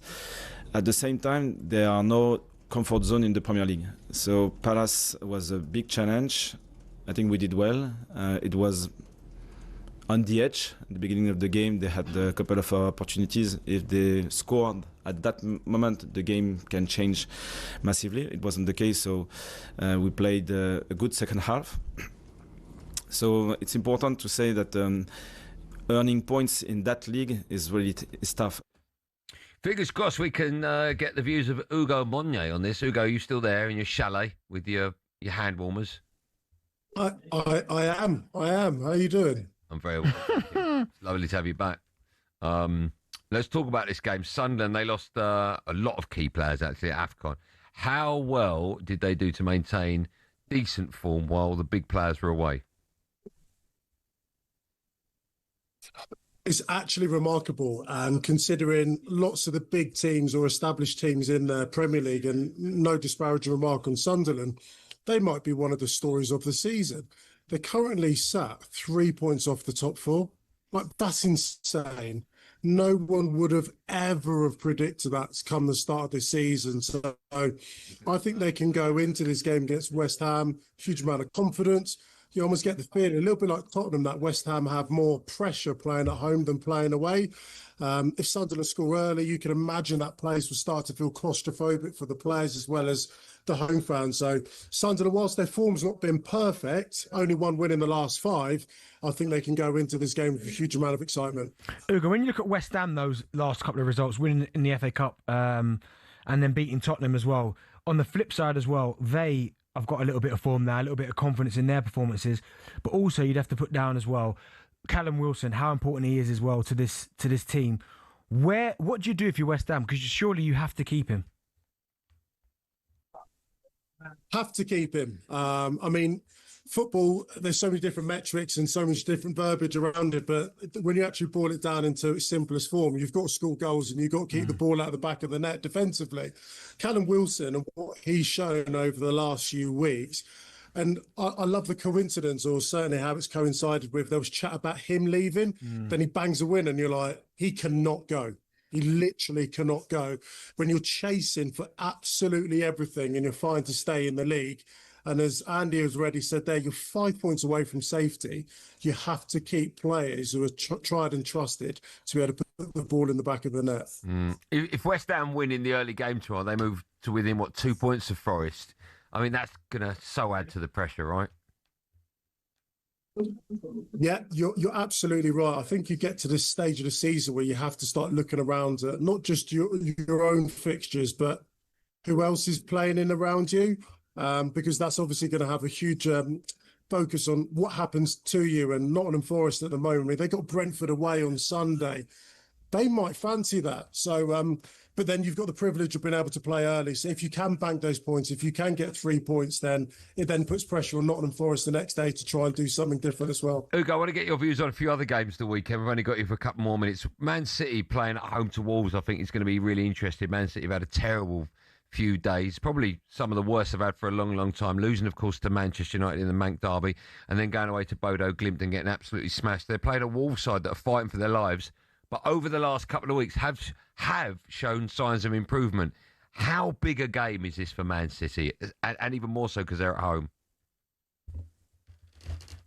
I mean, I think it's strange to be in January to be talking about the importance of a Man City game against Wolves.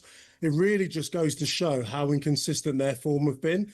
This should be, if you're playing like fantasy football, you'd have Erling Haaland, you would triple captain him, but you just don't have that level of security. Wolves are rooted to the bottom, but they have shown some fight. They have shown something. But for City, this just has to be the game where everything clicks. And like Pep will be putting pressure on his team. Haaland, who spoke about it in the week, he's not been scoring as regularly of late. And then defensively, how can we be watertight? So I'd be looking for a clean sheet as well as players at the top of the pitch to be putting the ball in the back of net. Ugo, I'm going to let you go. Just the line has been absolutely appalling for the last 40 minutes. I can only apologise to our listeners. Before I do, just remind everyone what's coming up regarding the Winter Olympics on TNT Sports. Yeah, exactly that. So you can watch the Winter Olympics right across TNT Sports and Discovery Plus, combined over 1,000 hours, which is remarkable. You won't miss a single minute, whether that be on linear TV or via the Discovery Plus app. Over 14 different nations are being covered off. It should be a phenomenal month of Winter Olympic sport. Listen, we love you. It's annoying that we couldn't hear you properly, but we'll see you in the studio sooner rather than later. Make sure you bring us some hand warmers. Nice, Ugo. Take care, gents. Thanks, man. Again, apologies for the line over the last 40 minutes. I don't know why it was so bad. It's out of our hands, but if it did annoy you like it did me, I can only apologise. Bentley alongside me, of course. I'm just looking at some of the games this weekend. We haven't even talked to Burnley against Spurs. I mean, that is such a big game. I sort of feel if you're a player and you've got bad league form and then you go away in another competition, be it League Cup or Europa League or whatever, Champions League, and then you start playing well, which form are you worried about when the league comes back? Do you think, although we played well in the Champions League, our league form's been... How will Spurs be feeling going into this? Oh, no, huge. They're huge confidence after beating Dortmund because no one gave them a chance. Remember I said to you, would it surprise you? And you went, yeah, I'd be shocked. I was like, no, because... If what? If Spurs beat Dortmund. Well, we both went for Spurs to lose that game. We did, but I said, would it shock you? And you went, yeah. And I went, it wouldn't shock me. Oh, okay. And to be fair, they showed up. They done well, played really well. So you have to take that confidence into this game against Burnley because Burnley at the minute got the result, to be fair. A good result, draw against Liverpool, smashed Millwall in the Cup, drew with your mob 2-2. So yeah, they have been okay, Burnley, to be fair, like a nice patch of form. But if you're Tottenham, if you want to build on that result that you did against Dortmund, that performance, then again you've got to go to there and win. But I'm looking at league table now. Burnley, of course, 19th. They're 3 points from West Ham, and they're 8 points from safety. So it's incredibly tight round there. The Spurs manager, Thomas Frank, it seems that every week he's one game away from getting the sack. If Spurs lose this game, they're away. I think it's such a tough game. If Spurs lose this game, are we going to be coming in here Monday saying Spurs fans think you should get the same? Will the back pages be demanding that he should go or not? No, I mean, I don't think so. I think that for Thomas, he's got to be winning this game. If he doesn't get beat, I mean, he spoke about having a really nice chat and meeting with the hierarchy, and the way that he came out of that meeting speaking was like it was quite positive, and they're like, nope, we're going to give you time to build this squad. I mean, it's never good if you get beat. But when you look at the table, it's not good if you get beat by a side that's right down there. But then when you look at what's happened, they just about drew with Wolves. Yeah. They lost to West Ham down there, and now it's Burnley. So I think Spurs will win, but it won't be easy. Fair, Burnley at home, they'll have a go. Maybe they're not got as much quality as other teams, but I think Spurs will nick it. Do you? Yeah. It's a big game, right? Big game. Big game. For both teams. Wolves, let me just remind everyone, Wolves, we all think they're down 8 points. Burnley, 14. West Ham, 17. That's the bottom three. How far do you go up until you say they're safe?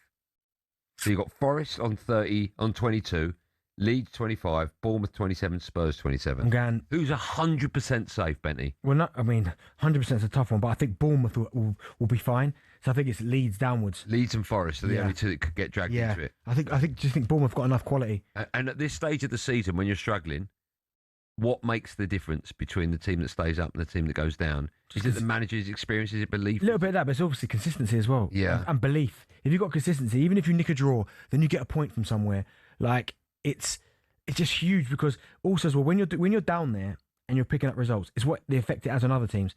So, for instance, if Burnley were to beat Tottenham, and West Ham see that result, it's like, oh my god. Do you know what I mean? It just West Ham got Sunderland, right? Yeah. If Sunderland win and results go their way, if they can get top four, so Right. the incentive for Sunderland is massive. Is huge. So, but for West Ham, if Burnley or Wolves, any of those sides at the side, if Forest were to win a game and they pull away, the West Ham and Burnley more so be like, oh, God, Yeah. we've got to go again. So that's the effect it can have.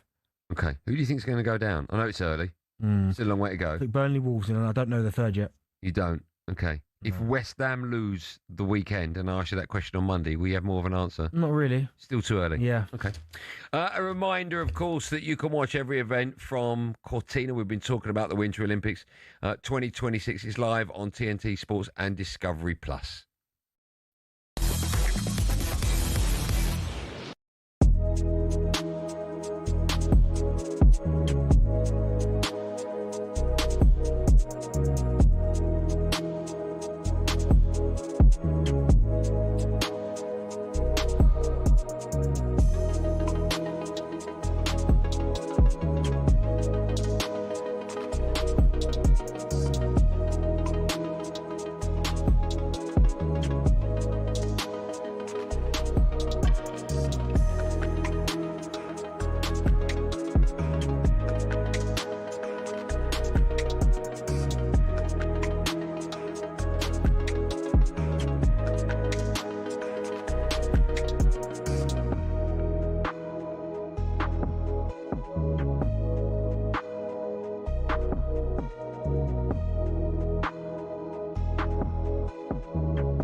Friday Night Live, TNT Sports and talkSPORT Hour. It's me, Andy Goldstein.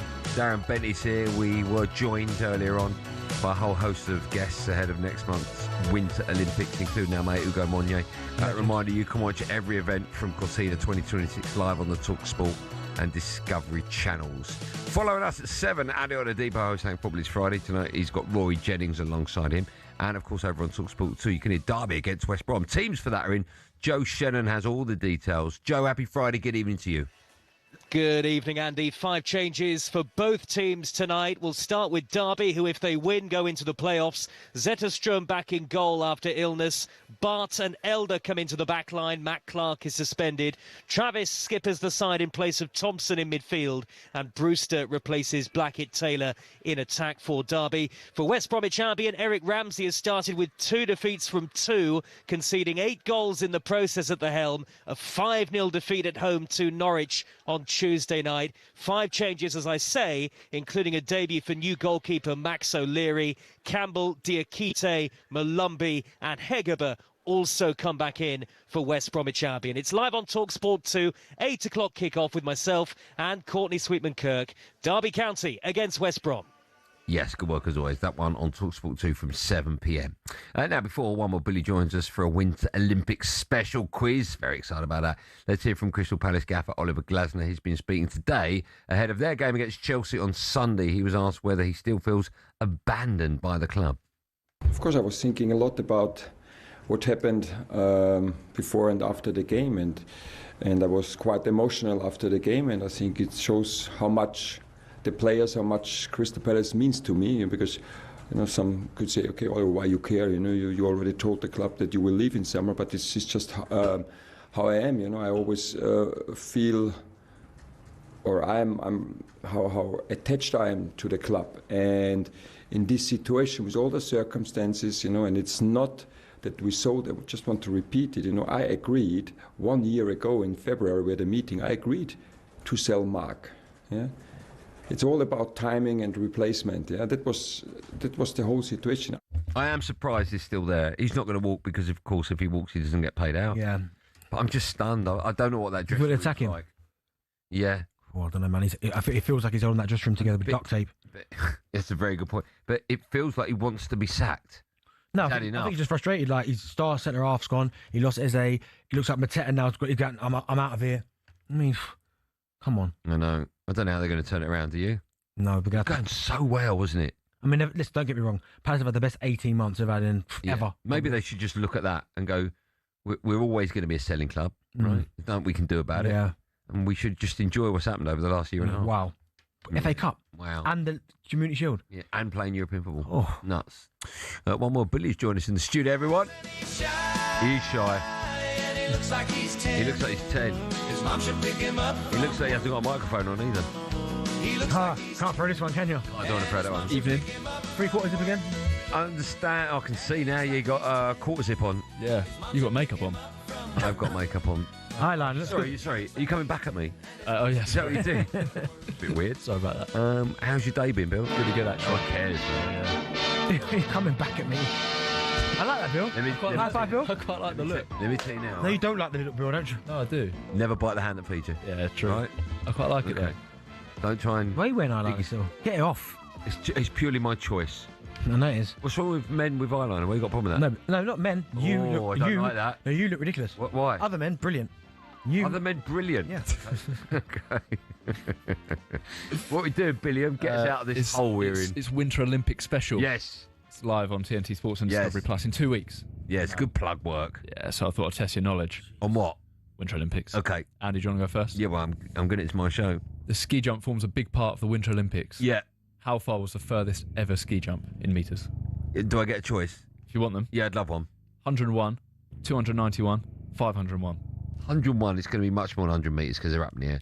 What was that one? 291? 291. I'm going to go for it. 3 times the length of 100 metres. Yeah, correct. I thought about 500. Yeah, don't be so stupid. Imagine that. Imagine you're in the air for that long. A couple of weeks, isn't it?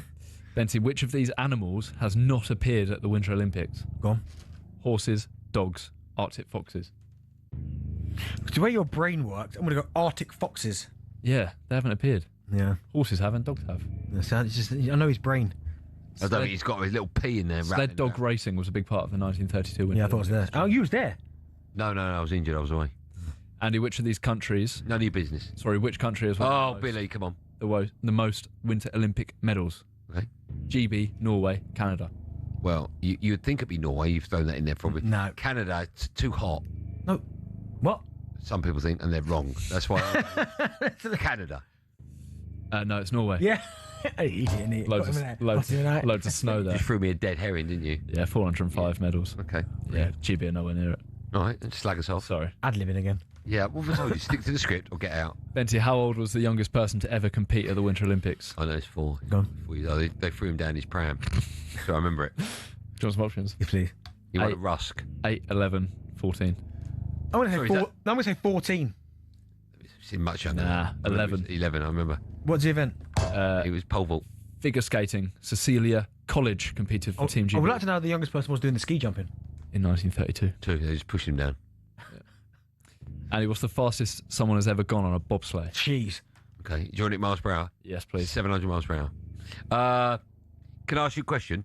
Is it less or more than 100? No, you can't answer It's going to be more. No, Bill. 137 miles per hour. No, 97. Less. Minus 40. That was in Cool Runnings, that. Yeah. You know, it's just documentary film. You know that? Yes. Right. Benty, the skeleton is a big part of the Winter Olympics. Yep. How many bones are in the human body? Options, please. Oh, I forgot to put options for this one. You just have to guess. How many bones? 307. 206. Oh, close. Right, we got. Some of us have got a bit more though. Last one each. So we got a bag jumper on. I've like got the fat. I've got one question left that you can both answer. All right. Do you want to do that? Yeah, I'd love to, Bill. I'll write it down. In meters. Yeah. How big was the biggest ever snowman? What, in height or width? Height. In height. That's a great question. Okay, I've written it down. 67 metres. I've gone 77. How bizarre. 37. I win. That's weird, isn't it? We've all stuck a 7 in there. Yeah. Isn't that weird? We end on a weird old note. Yeah. Billy, do me a favour. On your way out, Oh, yeah. get out. Oh, yeah, okay. All right? Yeah. That's it for me and DB and this week's Friday Night Live with our friends at TNT Sports. Two reminders. One, me and he are back on Monday, so on Monday at 4 p.m. But more importantly, if you're going to not miss one show, it's next Thursday from 4 o'clock. Because a man who's outsold the Beatles now, this is a true fact, Robbie Williams, is live in the studio for an hour, singing live and chatting. That's next Thursday. Put it in your diary. That's it. Have a lovely weekend. We'll see you Monday. Be safe, everyone. Be safe. And his mom should pick him up from work.